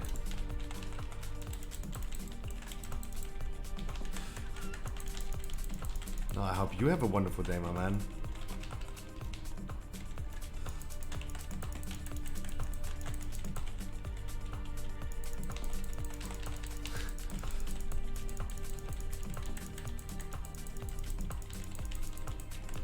Damn, always HS, man.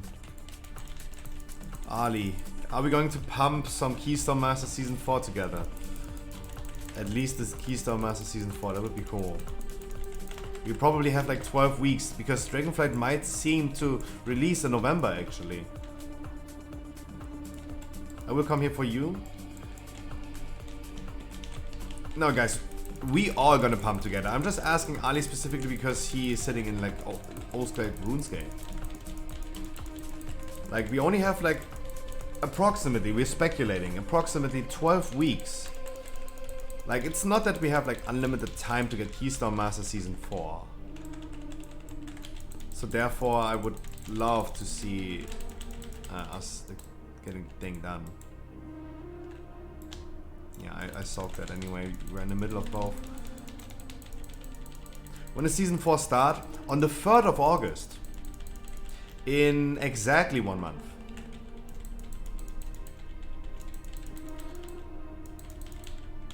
In exactly 1 month.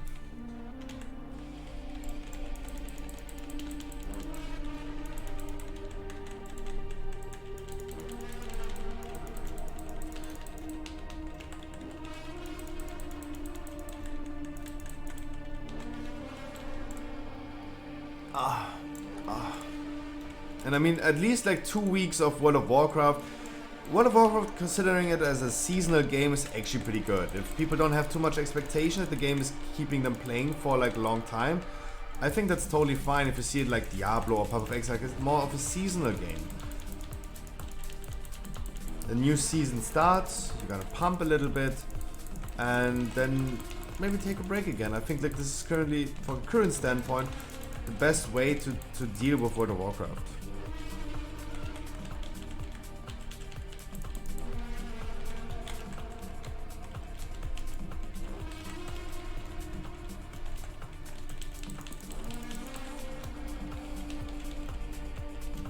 I think like this, if someone treats World of Warcraft like this, you cannot then they don't expect the game to keep them like playing for very, very long.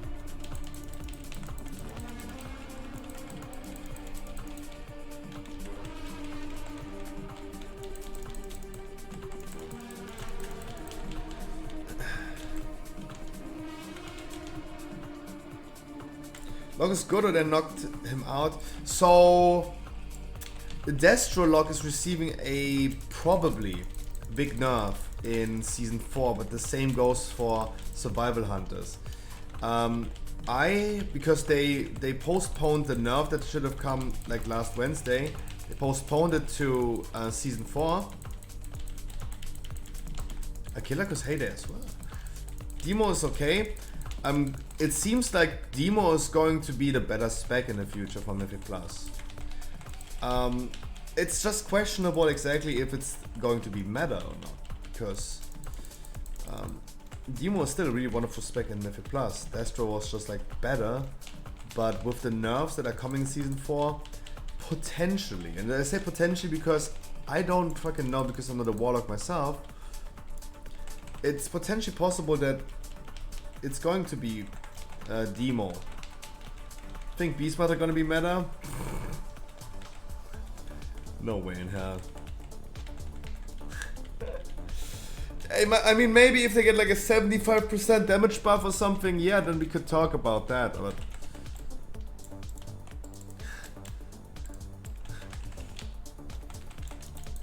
Just double deck damage or something, I don't know.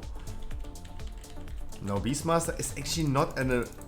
Beastmaster is getting close, guys. We have to be honest. I know we would all love to complain about the situation of Beastmaster, but let's be honest. After like 6 different times, they received a 4% buff. After these amount of times, they're getting closer and closer. Like currently, Beastmaster doesn't look as bad anymore as it was. Also, on top of that, yeah.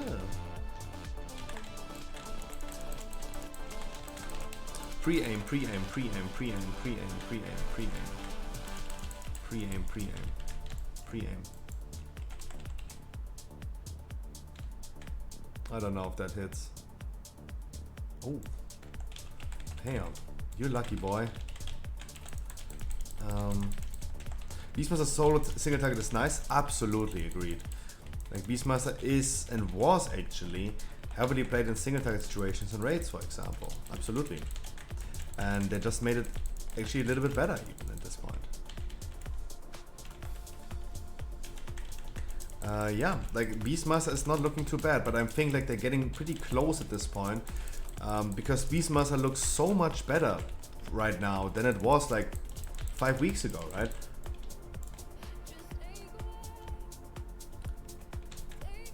A little bit of more fight tuning needed, but then we have actually pretty balanced.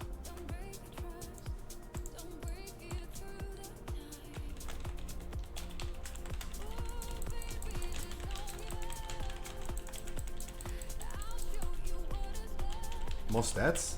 No, I don't think you have more stats now than you had like 5 weeks ago. Like, no, I don't think so. The people in my guild and we haven't gotten any item level in 5 weeks, at least. Like, where? Like, the season's already out for like 3 months.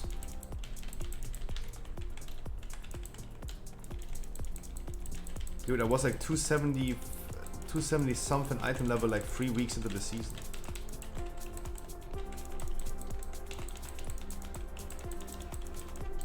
From my experience, there has not been like any item level difference.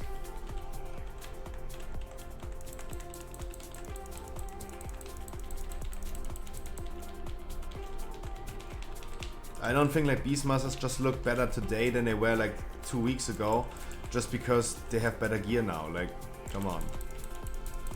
People have like max item level gear already like since 2.5 months.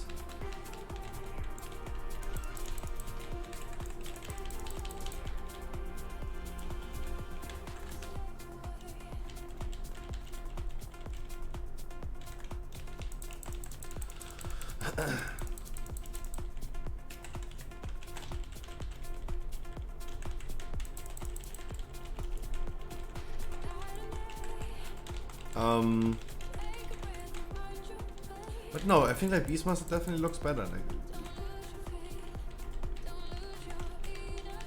Like, back to the Warlock thing. Killer, cause I wish you a wonderful Sunday. Just wanted to say. Just got Keymaster now. I started playing on my Rogue. Ooh, congratulations. Hey, that went fast. Congratulations.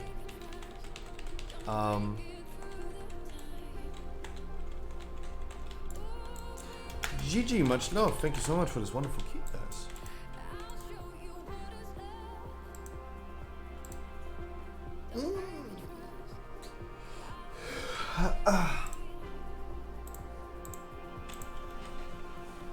Nice.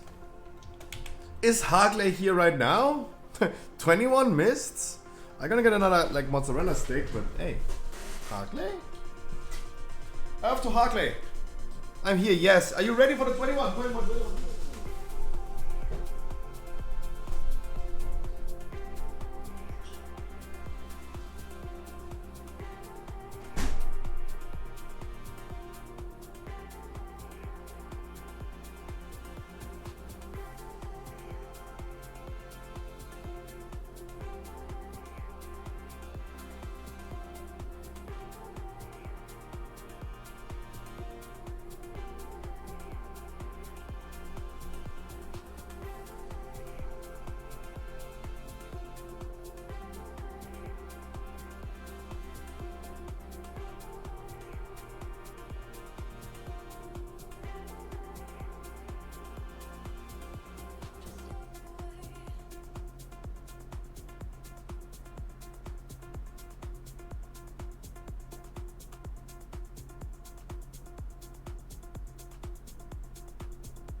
Shall we? There's nothing more addicting than mozzarella sticks. I don't know what to say.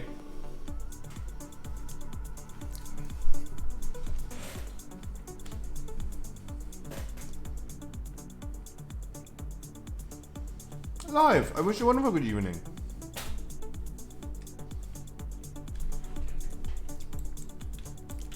Then we're gonna no, but I'm still gonna bring you Harkley. That's what I thought. Like you don't need it on Fortified. Does anyone in chat have a key that they would love to run? A 15-16 before we hop into some 20s.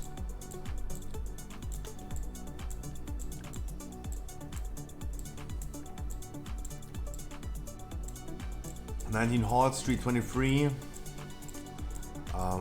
Good one, chat.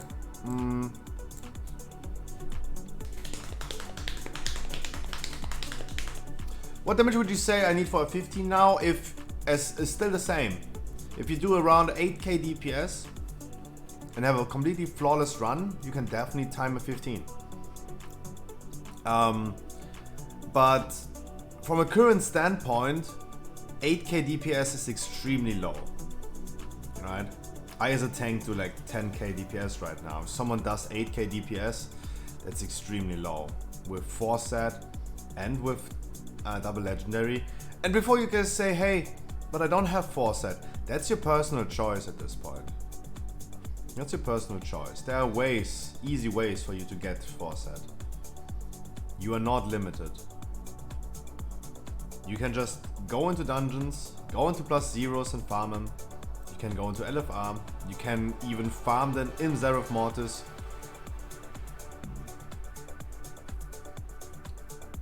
Mesky was the first person saying 19 halls, and we would hop into a 19 halls and work our way up a little bit. 19 maybe might be good. Mesky, just confirm to me, do you want to run your 19 halls?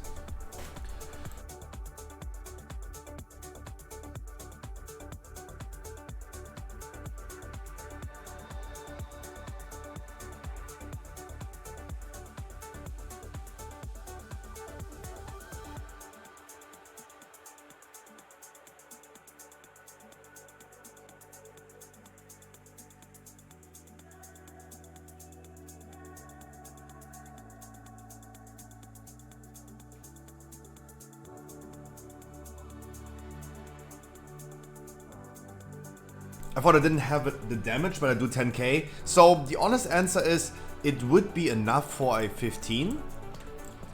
But 10k DPS is, from a current standpoint, pretty low. Like, it always depends on the dungeon, for example. I don't know which dungeon you're talking about. Like, you do different damage in different dungeons, but Harkley as a warrior, for example, that dies a lot on frontals, he's still doing like almost 20k damage in his Sanguine deaths without a Ventier, right? Without Ventier buff in Sanguine, he's pumping like nearly 20k. Nearly, because he always hits like 19.5. He always hits like 19.5 or something like that. Therefore, 10k DPS is pretty low. It's like literally only half as much damage as other people do nowadays. With everyone having a lot of room for improvement, right? That's why I'm saying that. We gotta say it in all honesty, right? 10k is not that much. Yeah, I mean, totally. There are a lot of like factors that you have to factor in for that, sure. But 10k DPS is something that you usually see and consider as not good. Who looks Orkeza or Yamios? Random 103. It's number 1. I'm sorry, I rolled for it. No, I will not do it with I will not do it with 4 DPS, not a 19. Not a 19 horse. Also, Yamios is a warlock. He can potentially go for the. Wait, Hulex is a Ventier, right? A warlock can also go Ventier. Ventier would be really cool to have. Not needed, but cool to have.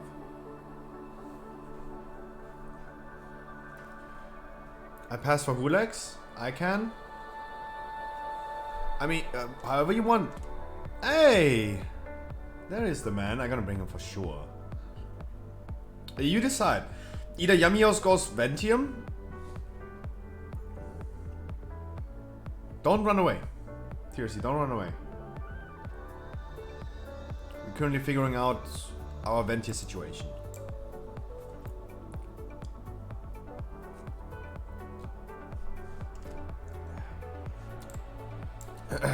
You want Hulex, so I pass?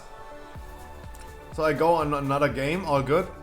No, like, I mean, if Yamios goes with his Warlock to Ventium, yeah, I know he can. Potentially Hulex. There are still people that don't have the things unlocked. I am Vent? Okay. Then we go like this. So much confusion, there you go. There you go.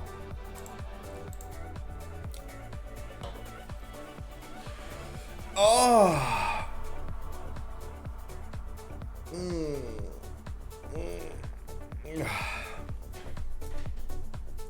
Damn.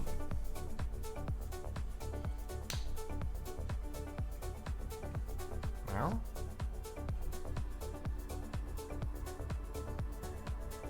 Like the thing is, sometimes people don't have certain things unlocked.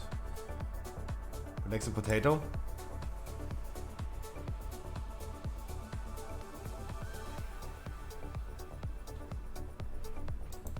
That's such an uncomfortable position that I had to do for this.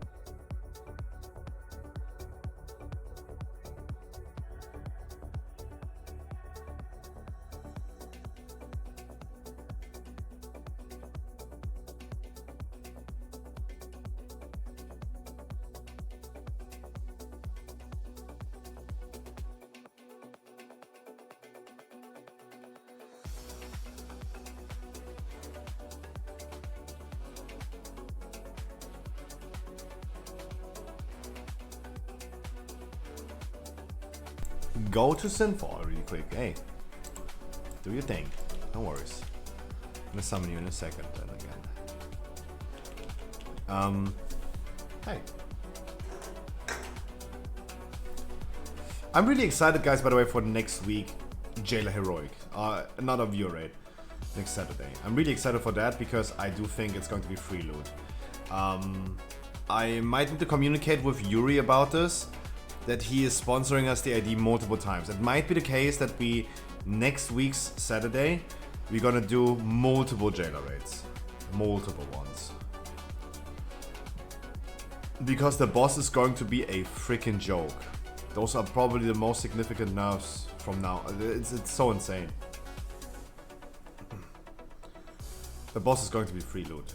15% HP nerf is super significant.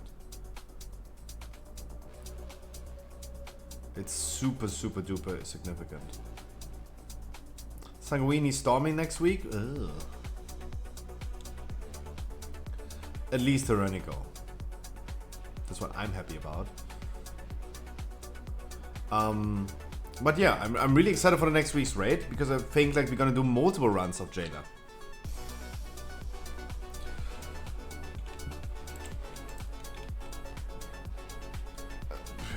I mean, why not? Otherwise our Jailer raid is going to take like 10 minutes.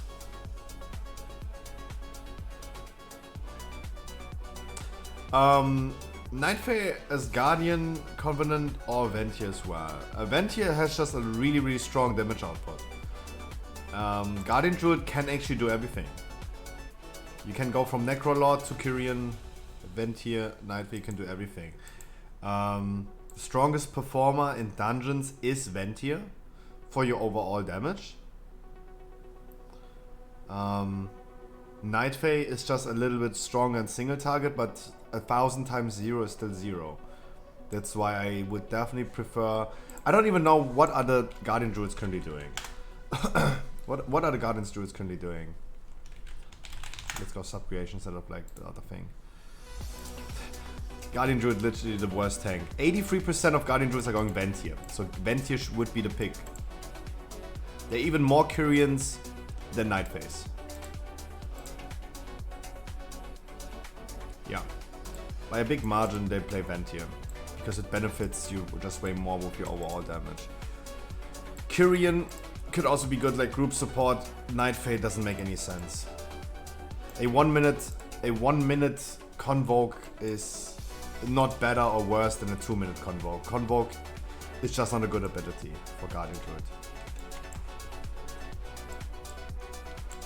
It was kind of cool in Season 1 when you had like the engineering taunt thingy still. And you could just go into Boomkin form and make a mini Convoke into the Pride, for example.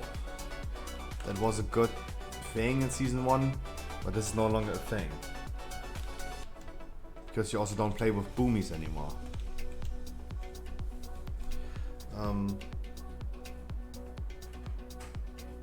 I would definitely opt in for either Venti or Korean.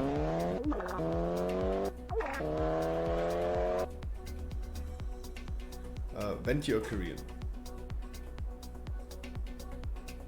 Because Korean gives the other person a good support. You can just buff your Destrolog in the group.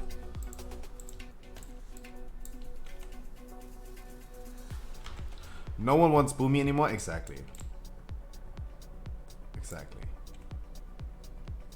Hey, objection hearsay, but I heard that a lot of like people are currently thinking about Boomy for next expansion.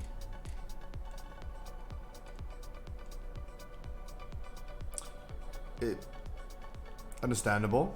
I think understandable. The talent tree looks actually pretty amazing for AoE situation, for Mythic Plus. A lot of like full moons without skilling full moon. Like you don't need to play full like new moon, but you're still full mooning like crazy. That's actually pretty cool.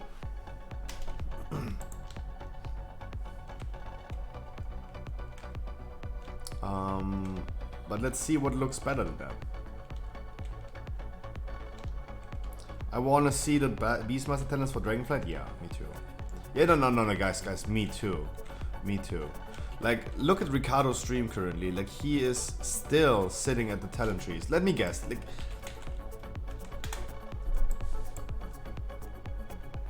oh, he's not. He's not currently. Wow. Do we have any pixel? But when I already checked today, he was still sitting in the talent trees. He's so into the talent trees. But hey guys, I said the same thing about the talent trees. That's the fun thing. Looking into the talent trees before the beta is cool.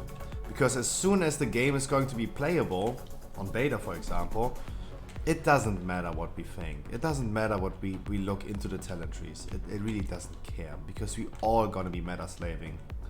We're gonna pick the talents that are going to be the best. Not what we would like to see to be the best. That's just the reality how the game works.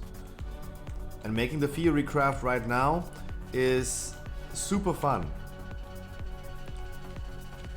Super fun in my opinion. But it will become super irrelevant. Sadly, that's the reality.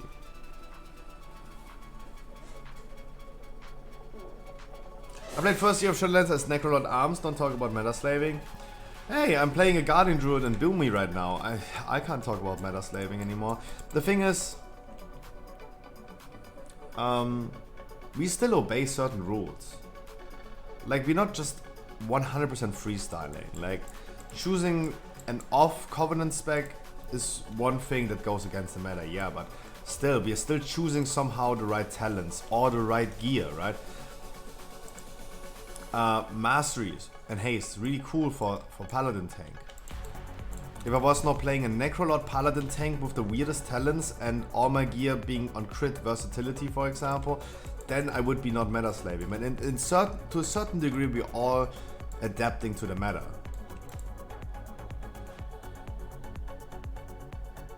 I do think, for example, Arms Warrior is a really cool spec. I love Arms Warrior.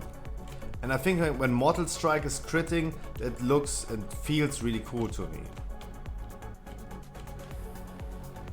But it doesn't mean that I'm gonna start like equipping a lot of crit just because I like a Mortal Strike crit. I picked the one that's just better. That's the reality.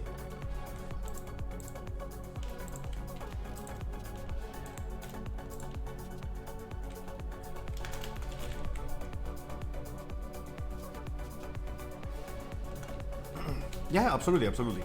Like, we still obey certain cookie cutting rules.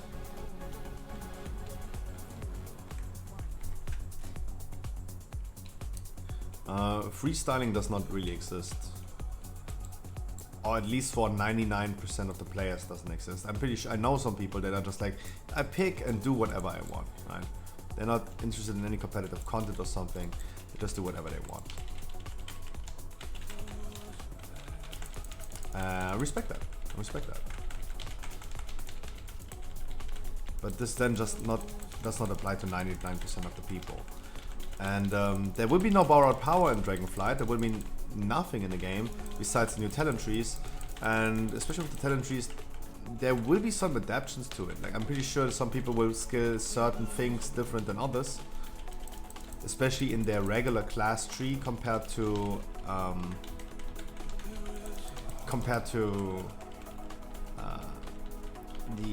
the spec tree. But the class tree itself, there will be some differences for sure.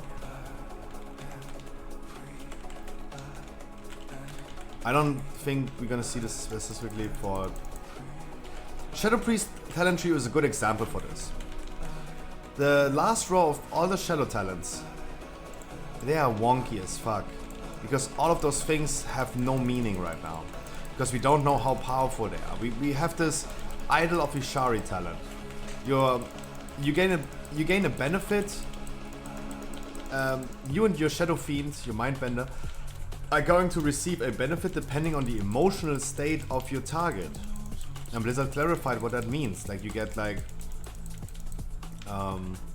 mastery, you get extra damage depending on, like, is it CC'd, does it have over 80% HP, is it feared, CC'd, stunned. Those are like different things. That sounds like a really cool talent, but it does have no meaning for us right now because we don't know how much damage you're gonna get extra, how much mastery you're gonna get extra. Those are things we just don't know. And this will all comes down to balancing and scaling. Other talents for the Shadow Priest is like the Void Lasher or the thing from Beyond. Yeah, corruption flashbacks from BFA, absolutely. But it sounds really cool. All those things sounds really cool. Like, either you're gonna spawn tentacles or you spawn a thing from Beyond. The one comes probably less frequent than the other, but the question is like how much damage they're gonna do. And we don't know. We have no clue. Shadow Priest talent tree is something that we can't min-max right now because we don't know how powerful those talents will be.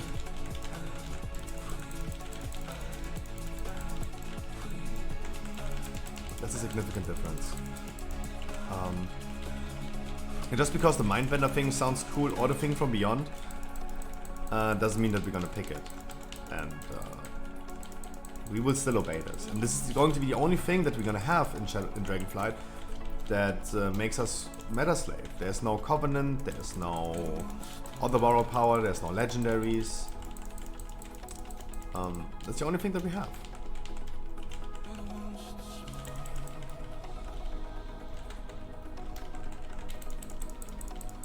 And that will be meta slave the shit out of it.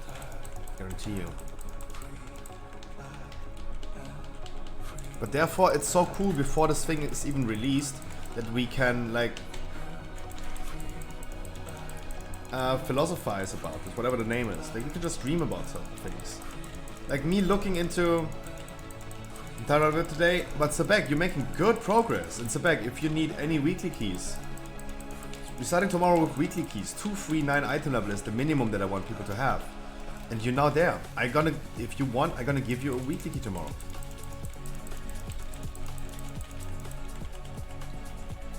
Yeah, no, you do live, you do. But regarding the the Boomy talent tree, skilling Skull Bash is not viable. like, I'm really happy to see that you can skill Skull Bash again. And you do need to be in that specific form. It might even transforms you into this form. We don't know yet, right? It might be the case that you press this ability and it automatically gets you into bear form. As it was, for example, for Residruids, if I remember correctly. And I still had an interrupt. It just transforms you into the form that you need to shapeshift out of again. I don't think this is going to be a big issue. The issue is to scale that way. As a Boomy, for example, you rather go for a right side talent tree because you're starting on the right side in the class tree. And you really want to have this Vampiric Embrace. Like, Druid is having a talent like Vampiric Embrace. Like, your damage is going to heal people. It's a 5-minute cooldown. And that's definitely the way to go instead of like another interrupt. Healer might be more logical. If you start as a Guardian Druid or as a Feral Druid, you have like different starting points that are like in the class tree, not the spec tree, but the class tree. You can say whatever you want, but you get certain talents already granted to you by just being that spec.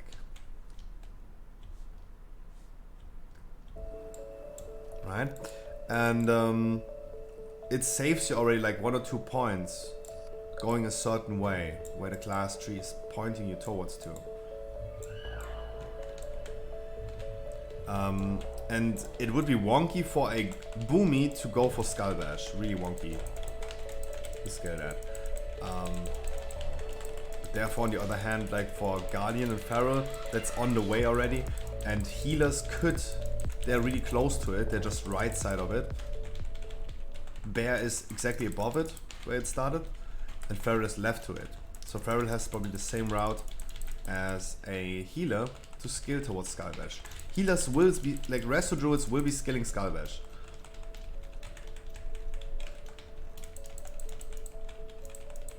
I'm pretty sure.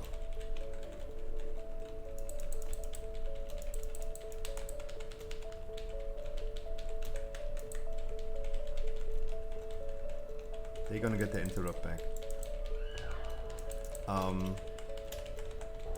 But for Boomy it will not. It will just not.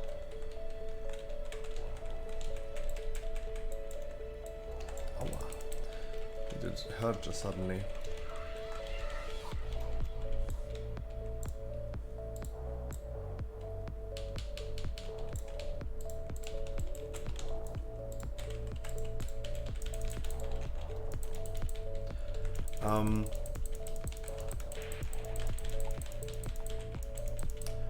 Yeah, no, Boomy has Solar Beam, for sure. If you skill it. No, don't worry about it, Live, it's totally fine. I just wanted to make the hypothesis that looking into the talent trees right now is going to be way cooler because we can just dream about certain things. The best example is the Feral Druid tree. Feral Druid is going to play if I consider, for example, what Psybear is doing, one of the most famous Feral players. And we looked when we looked into Feral Druid talent tree, he looked at the same time into Feral talent tree, and we were making comparison together. We're gonna look like what did I dream about and what is he dreaming about? What he think like, so he made a difference. He checked what is going to be meta potentially versus me dreaming about certain things. I would love to see. I always dreamed about. Imagine we're gonna get like in Shadowlands 2 weeks of a season, like an off season, where we can equip as many legendaries as we want without limitations and have all 4 Covenant abilities at the same time. Like Corruption was so insane that the power level that we had as characters during Corruption season was never reached, will never be reached. We were way too powerful. We were way too powerful. I think it would be funny to play like all 4 Covenant abilities at the same time with as many legendaries as I want. And Feral Druid is a good example of this, that you potentially could have gone into Necrolord ability plus Nightfey ability. You have Convoke plus Adaptive Swarm. would be potentially possible if you skip out on certain other things. But you don't want to skip out on these other things. Like, he was making a real assumption. I was just dreaming about, hey, that would be so cool.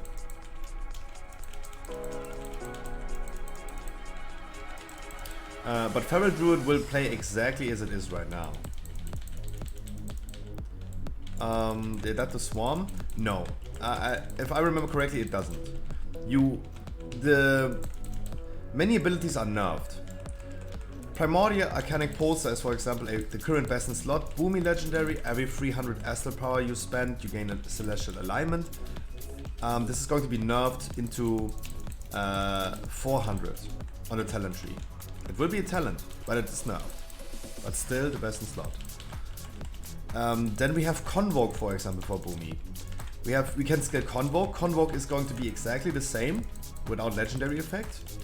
It means a 2-minute cooldown, cast 16 spells, and focuses on the spells that you're currently shapeshifted into.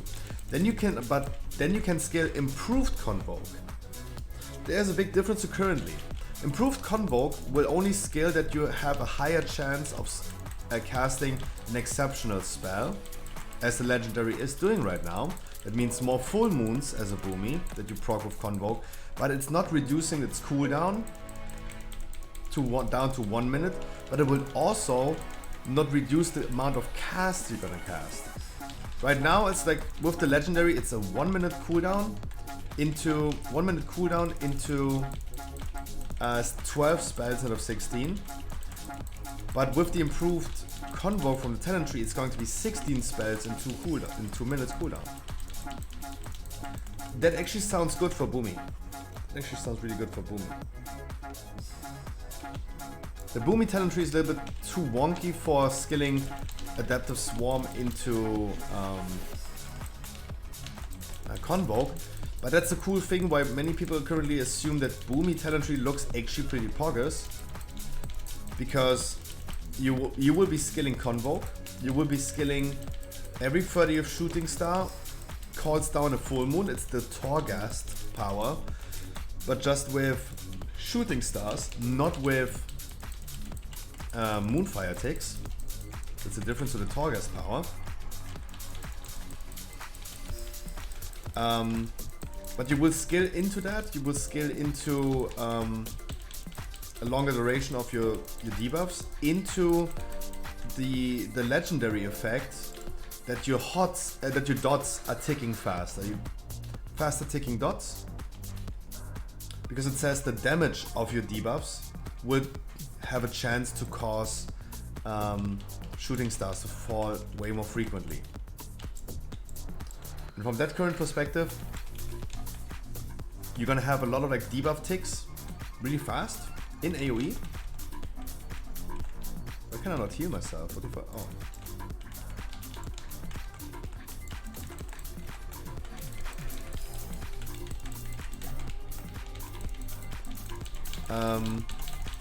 into a lot of like free full moons, just randomly proccing. Imagine you pull a trash pack and the Boomy just, without casting it, just procs like 3-4 full moons into that pack.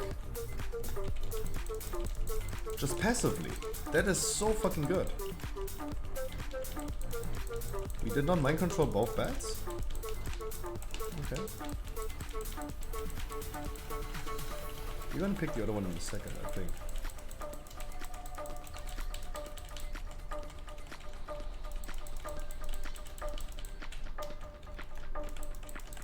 That's what's so cool looking about Boomy right now.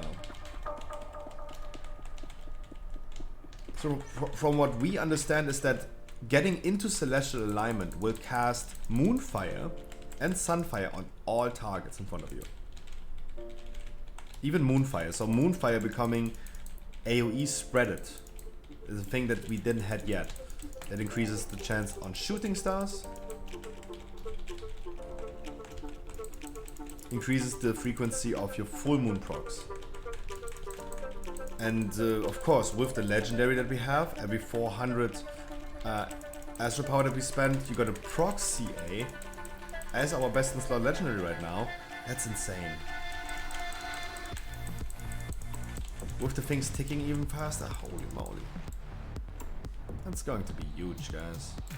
It sounds really huge. But we will see how it works out with other classes. It's good when it sounds good, but then maybe other things just sound more incredible.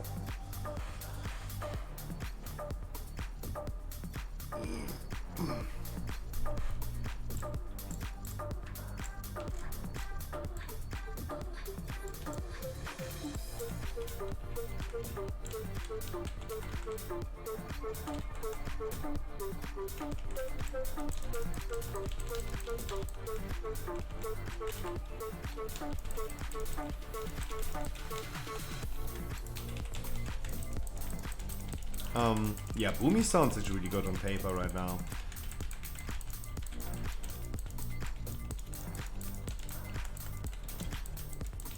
But sure, if something sounds already good with the talent combination super OP, why wouldn't they just give a flat 5% nerf to Boomy?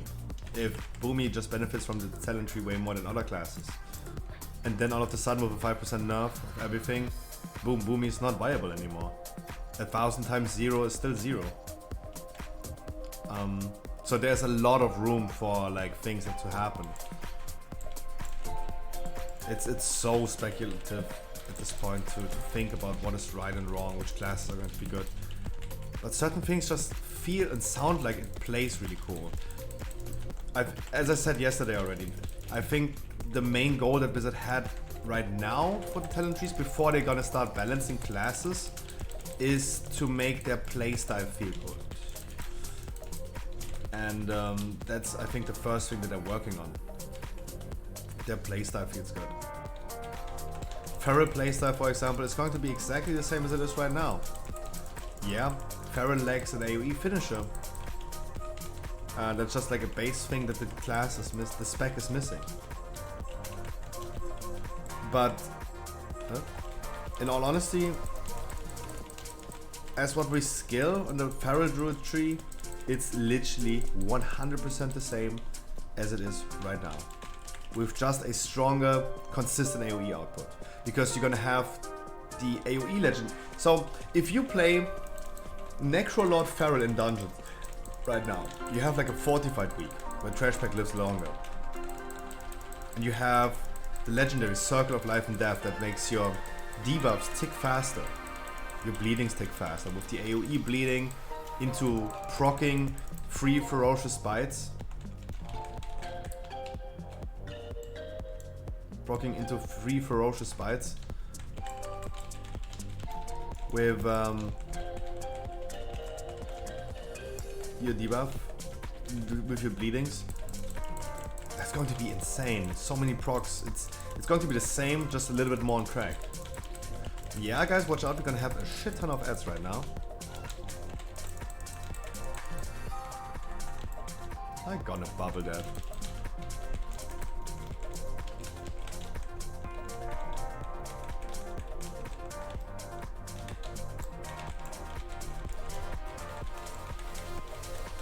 At least we killed some ads, that's good.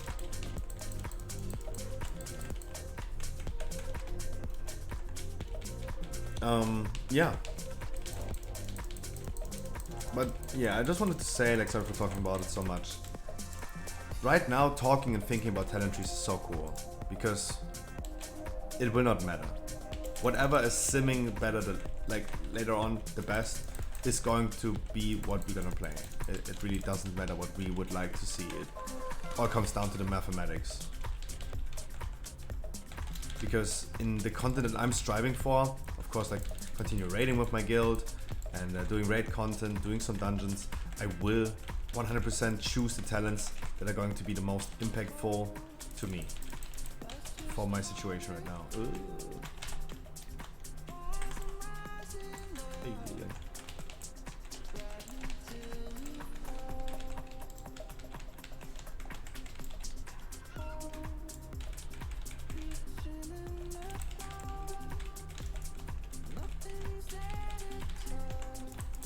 Sadly. But sure, situational. Talents were always situational. In certain dungeons, certain affixes, certain moments, I skill different things. This will be the same for Shadow Priest as well. they have Searing Nightmare versus Misery currently in the same row, and they will have a choosable talent where they have to choose between Searing Nightmare and Misery, and it will be the same thing. Misery is where they apply, just like with Vampiric Touch, they're gonna apply Shadow Word Pain as well to the target, and Searing Nightmare is just the AoE quote-unquote finisher. So they have to choose between those things in Dragonflight as they have to choose right now. And in certain dungeons like Spires or Theater that are a little bit less of like AoE cleave, like where you have like a pack of 3 enemies quite frequently, less enemies that you can cleave compared to like Sanguine Depths or other side, you go for Misery for a little bit more single target orientated. And sure, you will switch this around next expansion as well.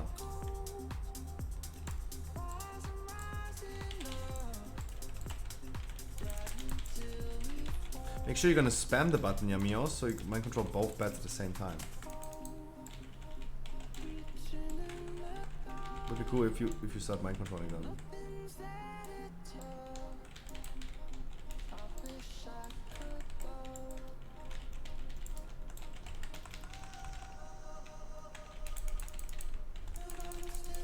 So do they look the same shit in a new fancy package? Yeah. No, like in all honesty, yeah, it does. Exactly. The talent trees are, and I said this already, they are uninspired. It's nothing new. The only thing that is happening is that your character, from a current standpoint, as it is right now on the 3rd of July 2022, it's getting stripped naked. All of your legendaries, covenant abilities, and all of your class abilities, and just gonna be put in as into the talent tree. You skill basic abilities. You skill as Shadow Priest. You skill basic abilities like Vampiric Touch. Of course, you're gonna skill Vampiric Touch. Of course, you're gonna skill Devouring Plague as your finisher. But you need to spend points in the talent tree to get what you have right now already. You're gonna get stripped naked. Your character is going to be a kind of naked ragdoll that you put on some talents, depending on what you choose when you create a character. Like Path of Exile, you have the same shit for everyone. You have a different starting point for different things, for different classes. Yeah, no, as a Boomy, I will not be able to skill Devouring Plague, sure, but you're gonna get stripped naked, there's nothing on you, and you skill most likely the most of your base abilities that you have right now, that you need to play the class, will be talents. Legendaries, Covenant powers, current talents. There's, at least for Shadow Priest, I have to admit, there is a lot of like new things. Yeah, we have still Surrender to Madness, we still have the same things. But on Shadow Priest is the first time they also had to clarify a lot of things. We have a lot of new things. I gave you a bob, how are you still taking damage?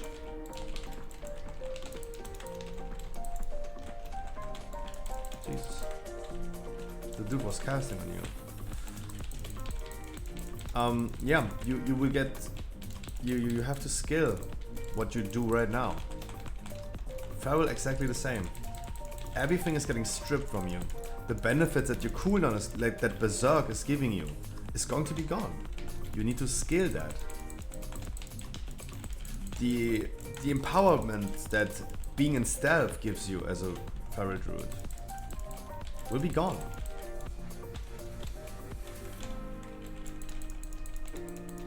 You have to scale it. The current legendary that you wear in dungeons as a Feral will be something that you need to scale. The Covenant ability is going to be a scalable talent.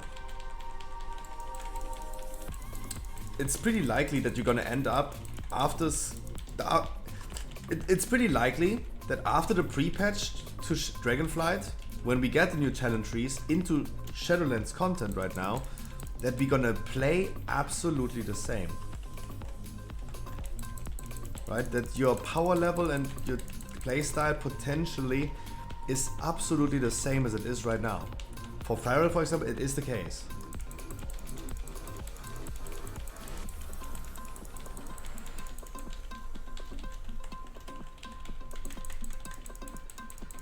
No, for Feral it's a little bit different. Shadow Priest is a good example. Because as Shadow Priest, you need to skill. As a Shadow Priest, you have Mind Flame, Mind Blast, and Shadow Word Pain. That's the only thing that you have as a Shadow Priest, without talents. But what about a Vampiric Touch? Needs to be skilled. Devouring Plague as your finisher. Like, you gain insanity with Mind Blast, Mind Flame, and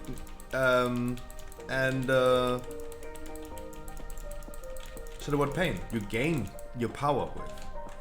But how do you spend it if you wouldn't skill it? You wouldn't. You couldn't spend your power anymore. Because there's nothing that you have that will make you spend your power. From a current standpoint. Because there might be some abilities added to the game, baseline, we don't know. You can only regard the talent trees from a current standpoint from the current game. And from that perspective, just as a disclaimer, right? There's always room for that they can do something about that. But from a current standpoint, you don't have a finisher. You only have insanity gainers, baseline. But you don't have a spender. And you need to skill the spender.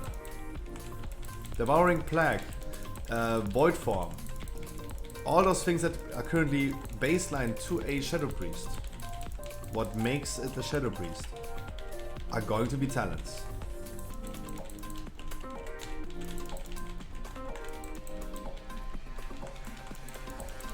Because you get stripped naked. And everything that you want to do with your class is something that you need to scale. That's the funny thing.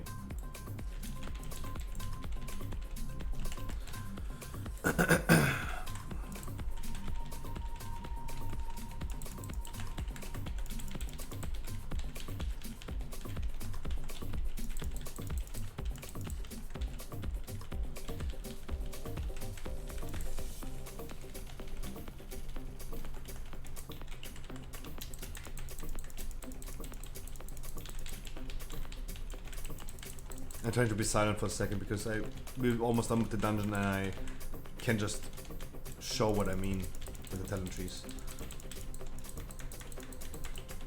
And afterwards, guys, we're gonna hop into a Miski. I have a Miski prepared for us.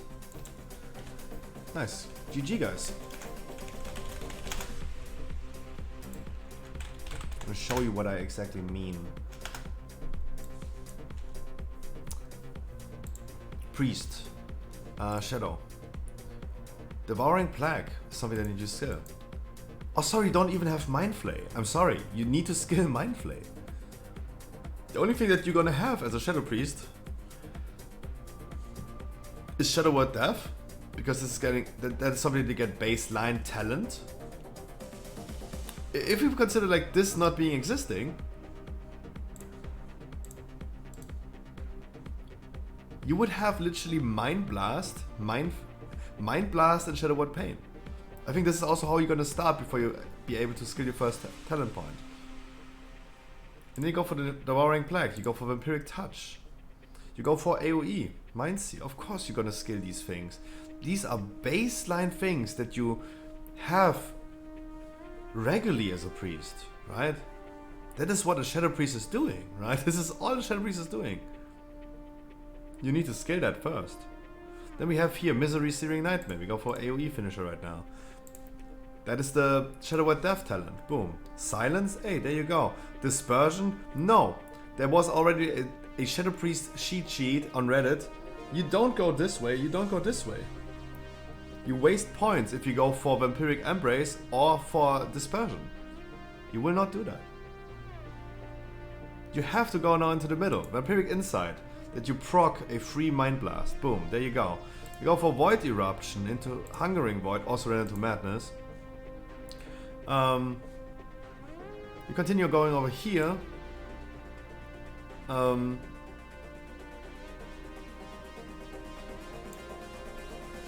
go here. Void Torrent.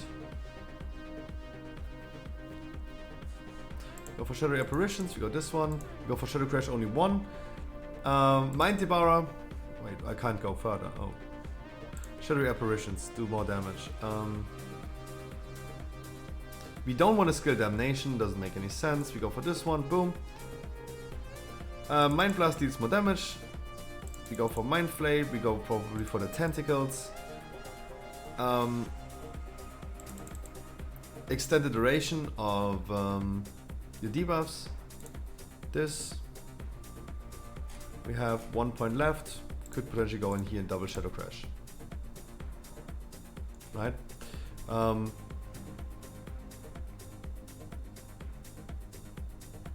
This Idol of Ishari, for example, is a really cool new sounding talent. Shadow Fiend causes you to gain a benefit based on your target's current emotional state. Emotional damage. Sounds cool.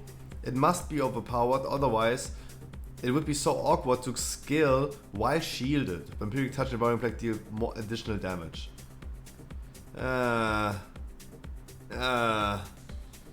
Yeah, you have a lot of like extra abilities compared to right now. You have like Void Torrent, for example, and Void Form. You have so many extra abilities that you need to press already. Especially you need to play with Mindbender, Shadowflame Prism, the legendary. That Idol of Ishari must be super overpowered to justify you putting 3 skill points at least into this talent.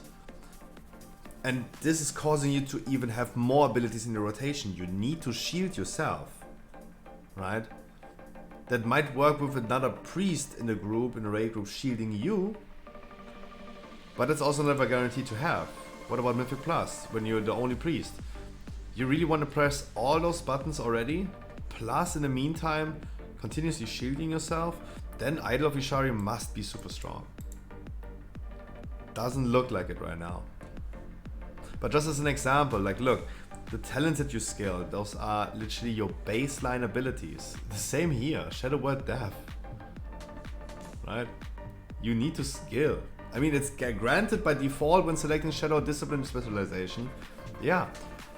But it's still a talent. It's literally the baseline that you have. You have like 2 abilities left. If you exclude these things from a current standpoint, and exclude the talents as well that we have from a current standpoint, you have 2 abilities. You have Mind Blast and Shadow Word Pain. But I'm okay with it, because you're gonna start scaling Shadow when you're level 10, I don't know, with Mind Flay. The drama about Power Infusion, yeah, the drama about Power Infusion is already like long lasting. It's nothing new, to be honest. It's definitely nothing new. But Power Infusion becomes even more powerful because of the talent. You will be able to scale, and you will scale as a priest. If you go this row, it doesn't matter if you start as a holy, a discipline, or a shadow, it doesn't matter. It doesn't matter. You will go over here, of course, scale that extra damage. Twist of Fate is a current talent. This is what you would do as a shadow. You go for Power Infusion. You go for Mastery Spell into this one. Power Infusion also grants you 100% of its effect when used on an ally. This is the current legendary. With this talent tree, just the base class talent tree. With the base talent tree for the class, we already skilled a talent from current perspective. We skilled a whole legendary that when you give Power Infusion as a Shadow Priest to someone else, you get Power Infusion as well. That's so powerful and will make an insane difference. Priests are going to be super supportive and super much needed in the group. You bring like multiple priests next expansion just because of this. Increasing haste by 25%. So we already skilled a current talent as baseline for baseline priest, and we skilled already a legendary for baseline priest. We go for Shadow Fiend. Shadow Fiend get mana back. Mindbender. Oh, we can't yet. Wait, 6 more points needed. Boop. Those are really good. Leap of Faith plus Shackle. We go for Mindbender, we go for attack speed increased into another legendary. You have 2 legendaries. And when I played Shadow Priest in Season 1, I started playing Shadow Priest. I crafted 2 legendaries that I wanted to use in dungeons that I saw other top Shadow Priests in Season 1 doing. Shadow Flame Prism or the Power Infusion legendary. Those are 2 legendaries that I had to craft as my Shadow and choose between one of them. You as baseline Dragonflight Shadow Priest will have both available to you. Consistently, baseline. It's going to be insane. Because you're gonna scale the Shadow Flame Prism, that's why we consider currently one of these talents. The Shadow Fiend causes you to gain a benefit based on your current target because you go from Mindbender, 1 minute cooldown, into like a Mindbender playstyle. That's why we consider the left side currently as interesting, but kinda awkward for baseline Shadow Priest.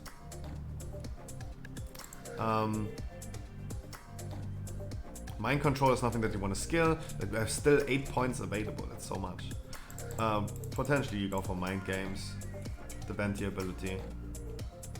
Potentially go for that. Plus Feathers, there you go. And you could potentially reduce the cooldown on this. That's what we're gonna see, guys. Like, I can guarantee you 100%, I'm super certain that this is going to be the baseline Shadow Priest thing. Guarantee you. You have Shadowmant as a heal. You skill, of course, the Mind Blast thing, because you need to go this way anyway, but reduces the cooldown of Mind Blast by 7.5 seconds. It's a lot.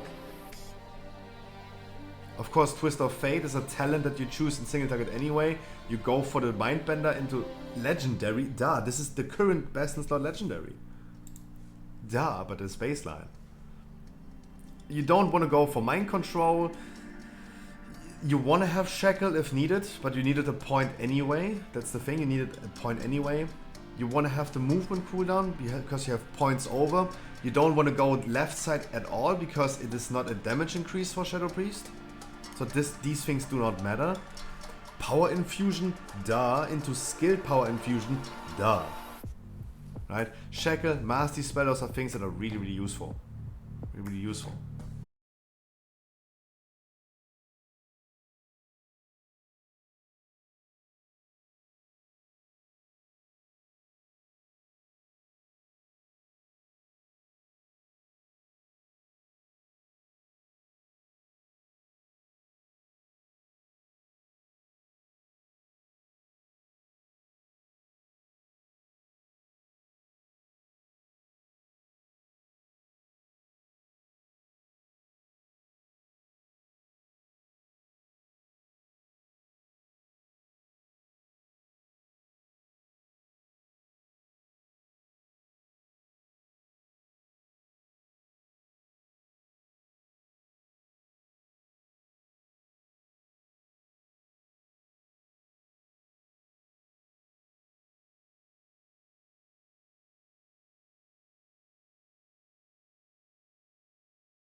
rates.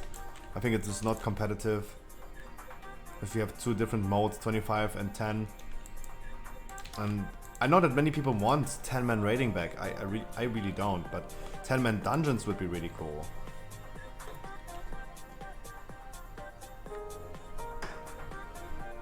But obviously, I have some biases. Of course, I'm subjectively into that. I cannot objectively think about that. I am biased. Obviously, I want to keep a 20-man Mythic raid. And I don't care that much about Mythic Plus, so I would be okay if it's not competitive anymore. If it was flexible, up to 10 people, right? People would, the Mythic Plus players would say like, hey, certain dungeons are going to be easier with 10 people, other ones with 5. That's not competitive to compare 5-man groups with 10-man groups. I understand, but I have a personal bias against this. Therefore, I would not appreciate a 10-man raid. Guys, quick advice, while we're in a 21, I should not give that.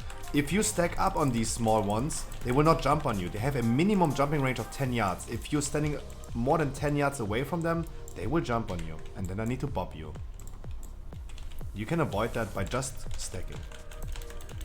Back in the days, you wanted to do exactly the opposite. Do not stack. But now you really want to stack. Just as an advice.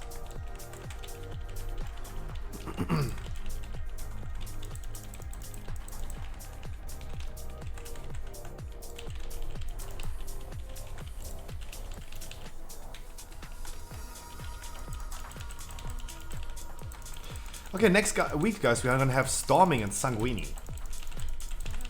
Drop same. Yeah, exactly, Gabeski. That's what I really don't like.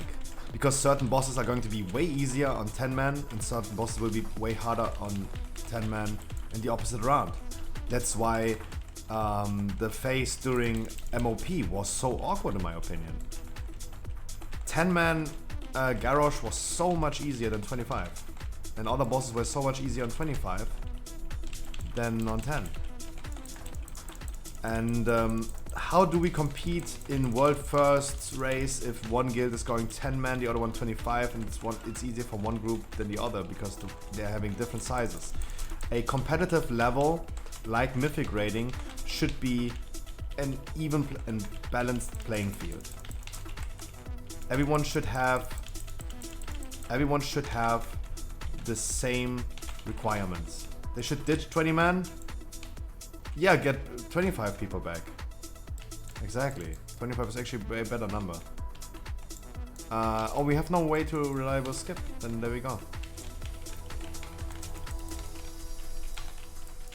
Yeah, ditch 20-man, bring 25 back. Mythic raiding with 25 people. That would be nice.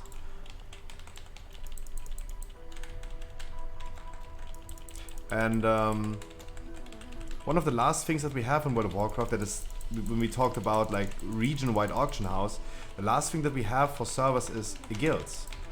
And imagine how many guilds have to split up in the future if they ditch 20-man Mythic raiding and go down to 10 people. You literally have to separate your guild in 2 groups.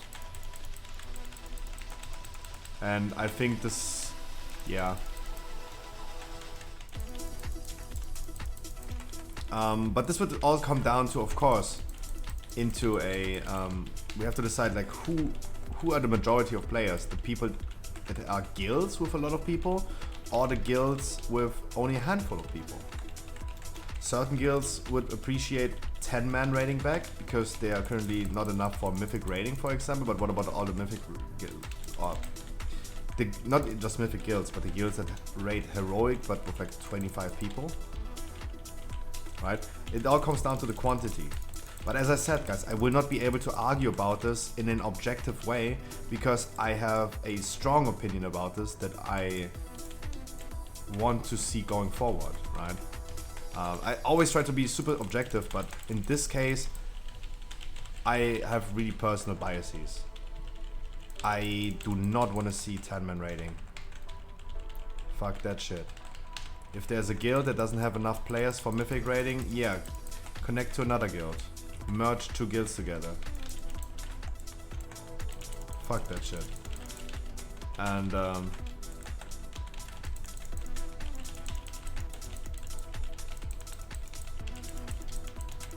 I think 20-man is really, really good. Especially 10-man raiding will cause certain issues. So Mythic raiding was always balanced in a way. Anzua, I wish you wonderful Sunday. Mythic raiding was always balanced in a certain way that you require from every class at least one. Remember, best example is Blackrock Foundry, Blast Furnace. It's the best example I can give. It is a boss fight that had the requirement you need a mind control. You needed at least one priest. Without a priest, you were not able to play that boss. If you have all the external buffs and debuffs, if you have a 10-man raid, what you need to bring in Dragonflight is a monk, a demon hunter, a warrior, a priest, a mage, and a druid. And suddenly, because druids are getting gift of the wild back, druids are gonna get a raid buff, like warriors if you didn't know. Or priests. They're gonna get their buff back. Mark of the Wild is coming back. So you have a 10-man raiding guild and you wanna have the best setup, boom. You have already like 6 out of 10 people filled with just support.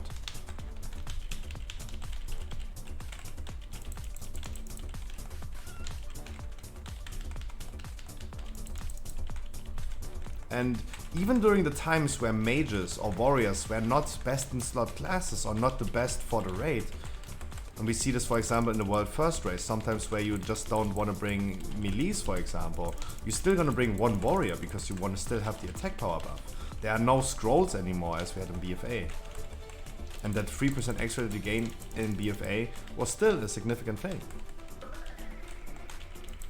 Right, so in a 10-man raiding group, you already have like more than half of the raid group filled with only support, regardless if their class is good or not.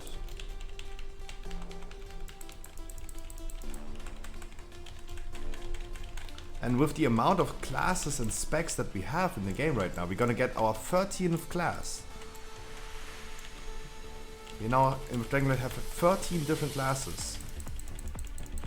Raiding, a mythic raiding, if it was reduced down to 10 man and they ditched 20 people raiding, you could never create certain mechanics anymore that require certain classes. And I'm personally okay with the game being more complicated instead of like being more easy. I like the current raiding style way more than I like a Burning Crusade raiding style or a Molten Core raiding style. A 40-man raid where it doesn't matter if you're 40 or 30, doesn't matter who you bring, doesn't matter how many people die. It's like really boring raiding. I like this difficulty level of the current raid. And you just couldn't do this anymore if we would abandon 20-man raiding. But as I said, guys, I do have a personal bias in this. I have a too strong opinion to judge about this in an objective way.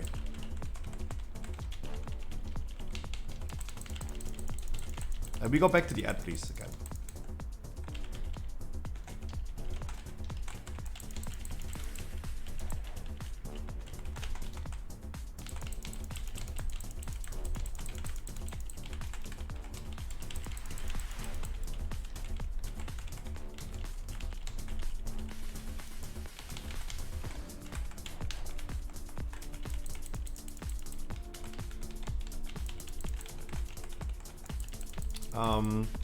I think this would really just like, objectively speaking, a little awkward.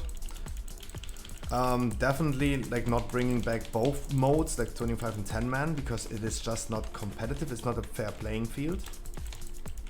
I think in Mythic Plus, I would love to see it, but I don't have any competitive feelings about Mythic Plus.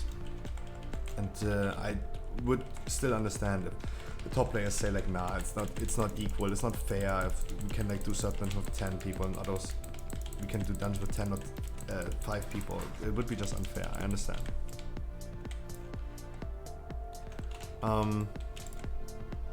But I wish for me personally, it would fit. I can understand both sides. I do have a bias here, especially for raiding. Gotta be honest. We don't need to pull on the right side because the boss moved right side anyway. We're going there anyway. We're not winning anything besides bolstering them up, so we don't need to pull. Don't worry.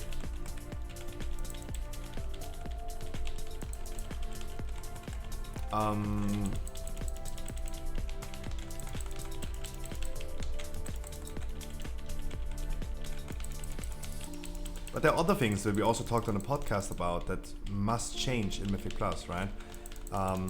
Many people like the idea from Asmongold that I presented as well on the podcast. It's about like depleting keys. That keys are just not capable of depleting.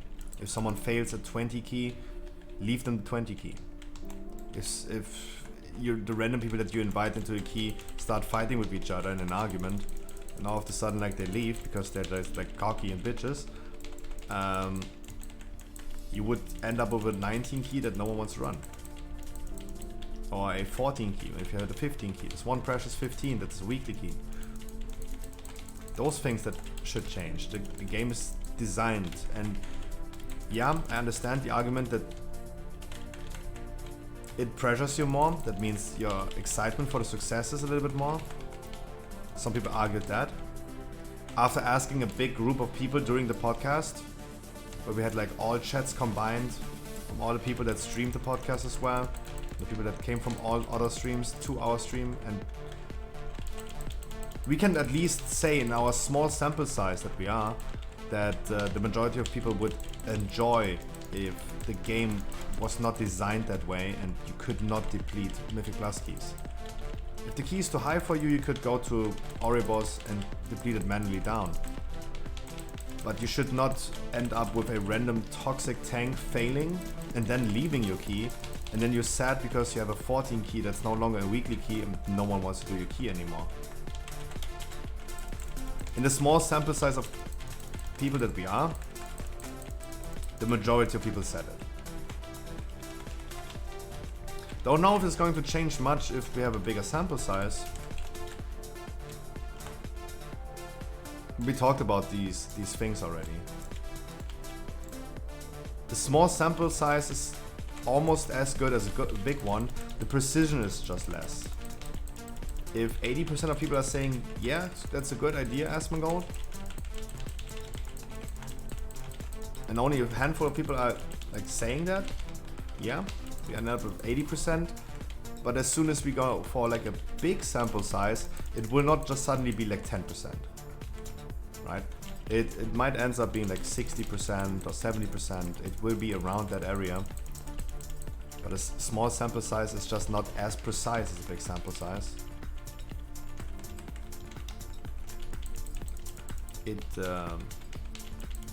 But it's still a good tendency.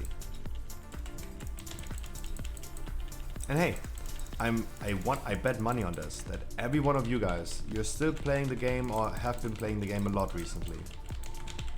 Because I'm a WoW streamer and I played a lot of WoW with you guys. All of you guys experienced this. A tank, you invite a tank to your key. He's running into 18 different trash packs without cooldown, dies, leaves the group. Something along those lines happened to every one of us.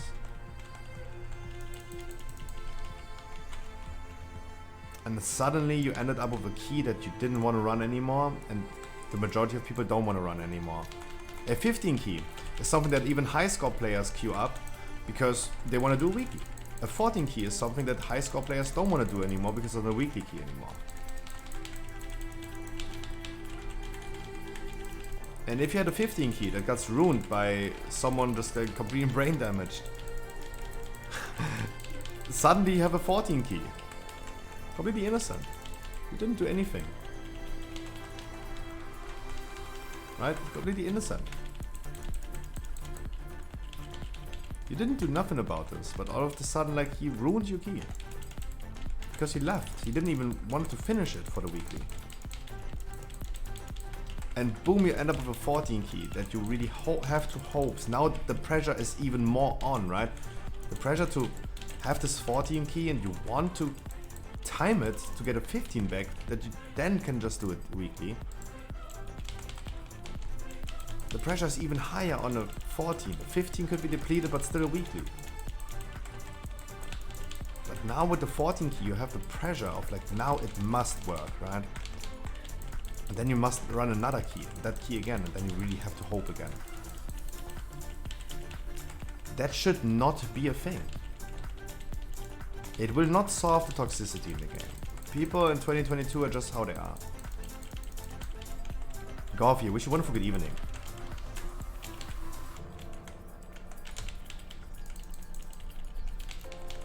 But at least this is something that the game is designed towards disappointment. And I'm sorry, we cannot change the humans. Blizzard can change the game, but they cannot change how humans behave. And what will happen is that, or what should happen is that Blizzard designs the game around the players. And they should be aware that people are acting the way they're acting.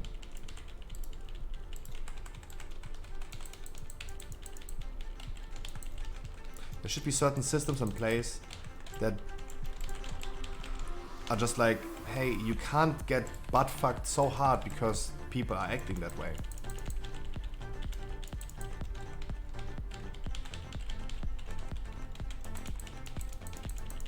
Good example is our tank yesterday in our jailer raid. I had to... Huh? Ow, what? We were in combat. We were fucking in combat. I got knocked into the wall, but how is it triggering? The fuck? Oh god, they're gonna pull the whole dungeon, right?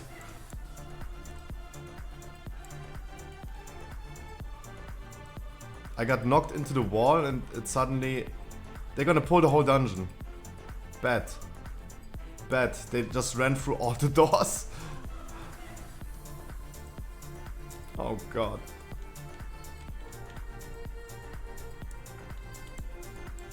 Oh. They did not. But there's a healer somewhere. There's a healer somewhere still left. I don't know where, but there must be a healer somewhere. Ah, there they come. There they are. Ah, you're also here. Hey, nice. Hi.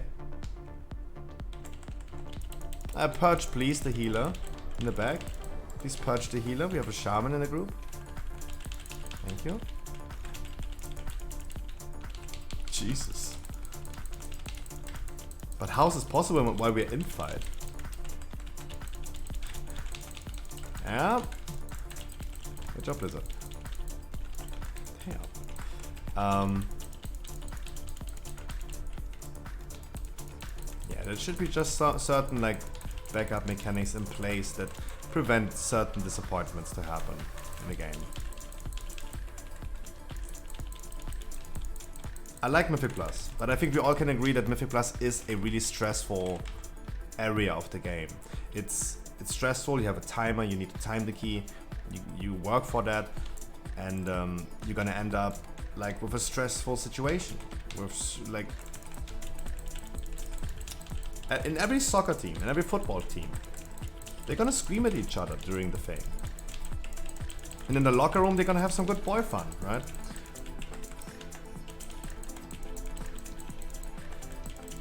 All good afterwards. But during the dungeon, like emotions, it can become really tense in dungeons, in a dungeon situation. That could be like lifted a little bit if that pressure was at least lifted. If you fail the key, go again.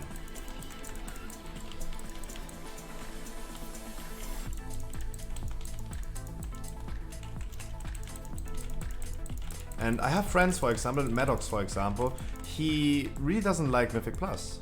For the sole purpose of, it's a stressful situation. He doesn't like the timer on it. He doesn't like to fail it. He just doesn't. Yeah, we can argue he is just not made for Mythic Plus. But I'm pretty sure he would enjoy Mythic Plus way more if he would know, hey, there's still a timer that sucks, but he could not fail that key. If they fail it, they could just retry it. In raids, I can. In raids, I can just retry it. In dungeons I cannot. That is this extra level of pressure that does not really need to exist. And those are like things that needs to change in World of Warcraft. Not necessarily the amount of people. I know I derate the conversation heavily. I would love to see 10-man dungeons, to just do dungeon with all of you guys at the same time. Because I enjoy your company so fucking much.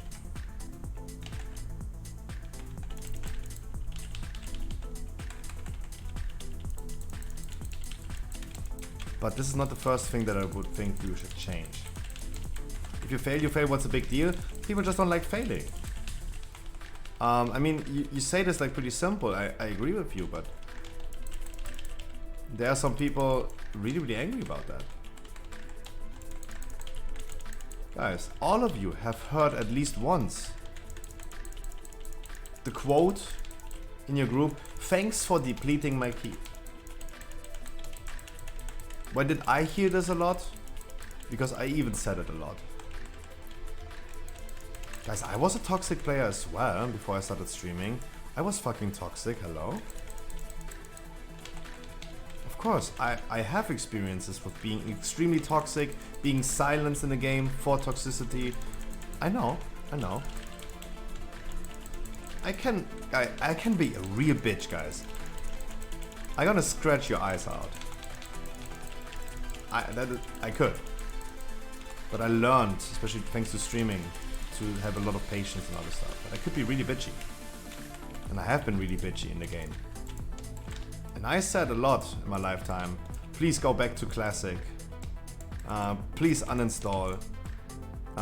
Thanks for depleting my key. It's okay to be toxic? No, I don't think so. I don't think so anymore. I've been growing so much out of it. I don't think that it's worth to spend my energy in toxicity.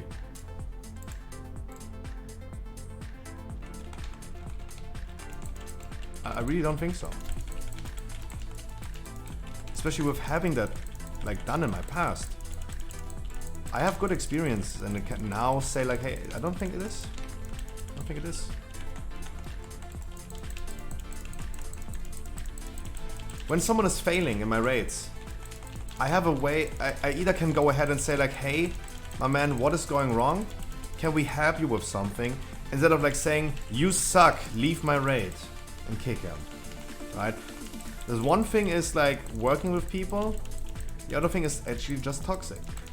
Criticism is criticism. Sometimes criticism is not well, like nice to hear. Understandable. Not everyone likes criticism. But we have to understand that toxicity and criticism are two separate things. Saying like, hey, you failed this thing, you can do this and that better, and you suck. Worst tank EU. There are two different things. I understand, because of my own toxic past, I understand that this message, when you say like, worst tank EU, has a meaning behind it. I understand that. I understand where they're coming from. That's why I'm so happy to have this toxic past. So I understand that point of view a lot. But I guarantee you that it's not helpful. What you're trying to say by, hey, you suck, worst tank EU, has a meaning behind it that is maybe correct. Trying to point out the mistake of the person. But it will never be accepted as that. It will never end up being constructive feedback.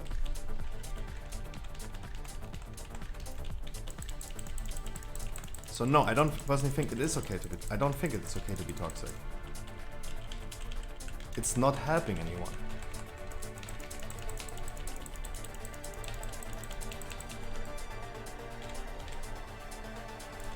I mean, dude, I sometimes, so this is the thing, I'm just a human being live. I do have emotions, and sometimes when a raid is going really bad, for example, I also have like a little bit of like frustrated.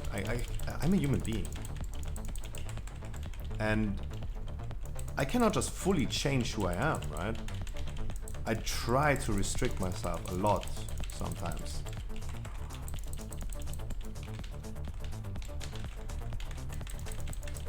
But I try to work with that. I try to work with people. It's way better.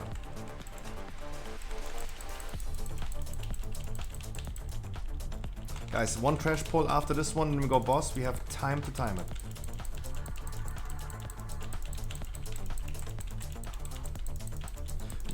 I heard pain in your voice mixed with disappointment. Yeah, absolutely. Absolutely. I am a human being. I have emotions as well.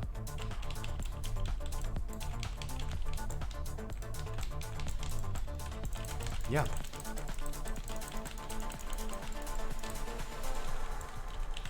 I mean, look at the... We recapped the jailer raid from yesterday.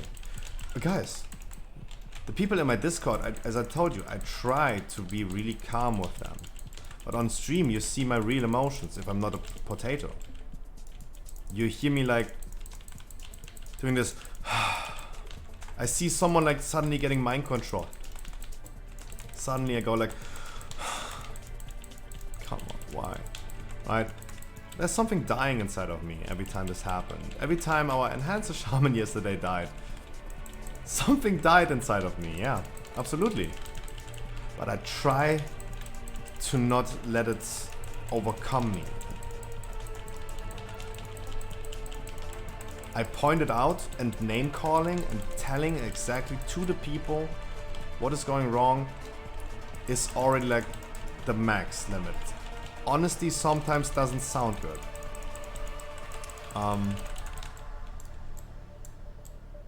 So I try my best to not let my frustration overcome me. Sometimes, in really rare occasions it does. In really rare occasions it does. Remember our achievement rate for Sepulchre? That should have taken like an hour or two because we expected everyone to have clear experience. Main item level 270. We were sitting there for 5 hours wiping on stuff because people didn't know how this boss works in LFR. Dude, I went mental at the end. This was probably the most toxic I have ever been on my stream. Because it drove me crazy. That people had no clue about certain abilities, about certain bosses. They were all literally boosted because they had evidence, they had credentials of that. Then got a VoD of that? Absolutely I got. All my VoDs are saved. Of course. Damn. That frustration got me good in that moment. Obviously, I'm a human being. I'm like you guys.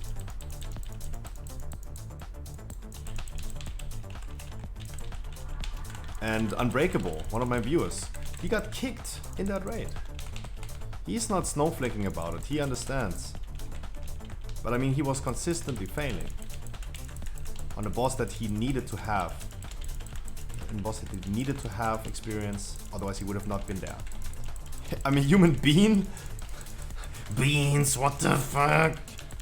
Dodo, that sounds amazing. That sounds amazing. I only hope one thing for you. I hope you have fucking holidays. Life, my man. Mwah. Dodo, I hope you're not going back to work immediately. I really hope that you're not going back to work. You have at least a little bit of time getting home.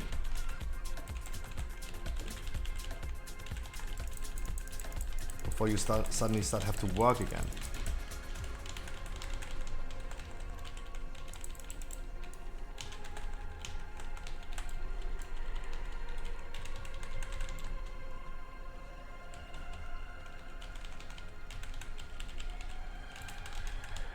That's what I really hope for you. That would be so awkward. But man, that sounds amazing. Wish you all the well-being, my man.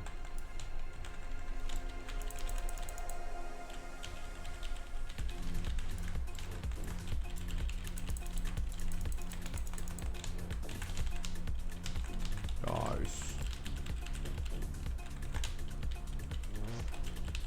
That was close. No, not immediately. Oh, thank God. Yeah, take your time, my man. Take your time. As much time as you can. I know about certain things, and I know that you don't want to take your time, but hey. Your well-being is worth more than certain things. Close, guys, close. But I still got 8 score. Hey! Nice! I got some 8 score. That's cool. Was close. Was close at the end. Yeah, absolutely, we could have also done more damage. This was the overall.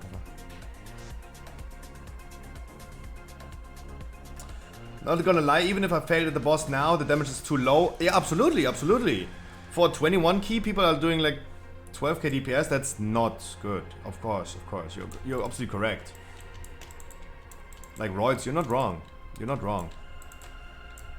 A survival hunter should not do less than a beastmaster, by far less than a warrior. Absolutely correct. Absolutely correct. But hey, it was really close. We could have done it. No, but Royds, you're correct. If I didn't die, we would have timed it. I know, that's what you're saying. Dude, please understand, it's never just one thing. We should not time this key. We should not time this key by just a second. It's always multiple things. What are the damage details of the survival? This one. Now guys, you also don't need to be worried. I'm just trying to explain before like people are like in a bad mood because as I said, emotional damage, right? Before the emotions are cooking over. Just trying to explain, it's never just one thing.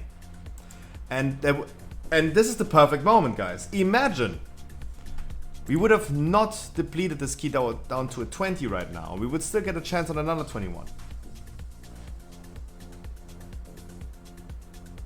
Right? Imagine. That would at least give us less frustration. Because I know that people are a little bit frustrated about this. I just wanted to re-roll my key. I know, I fucking know. We will get there, That's why I'm sad about my death. Yeah, but as I said, it's not just one thing. It's not just one thing. Guys, you should not be fucking frustrated about a Mythic Plus key.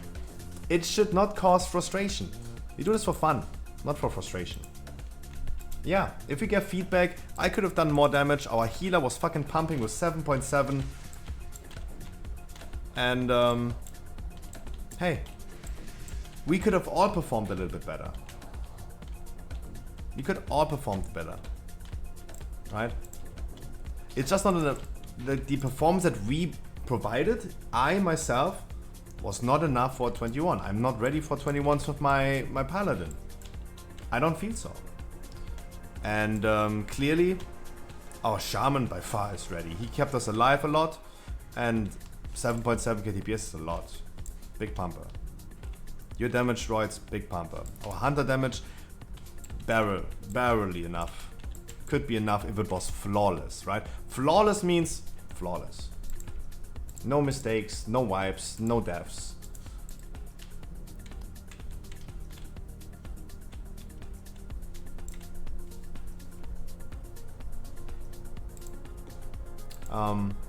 That's a thing. It's never just one thing. It's multiple things that lead to a deplete. And it's totally fine.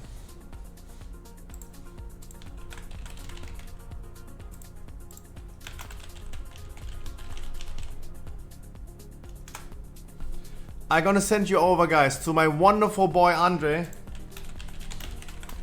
Please wish him a wonderful good evening. I'm gonna be raiding Mythic Jailer. You can watch it on Barca's stream. Mythic Jailer time. I will see you guys tomorrow at 3 p.m. in fresh mood. And I hope you guys are gonna be excited because you are gonna have the podcast tomorrow. Please look at my latest YouTube video and follow my social media, guys. I wish you a wonderful good night. Please have fun with Alfarian while I'm gone. If you want to watch the raid, Barca stream. Wish you guys a wonderful good night. I'll see you tomorrow. Hiya.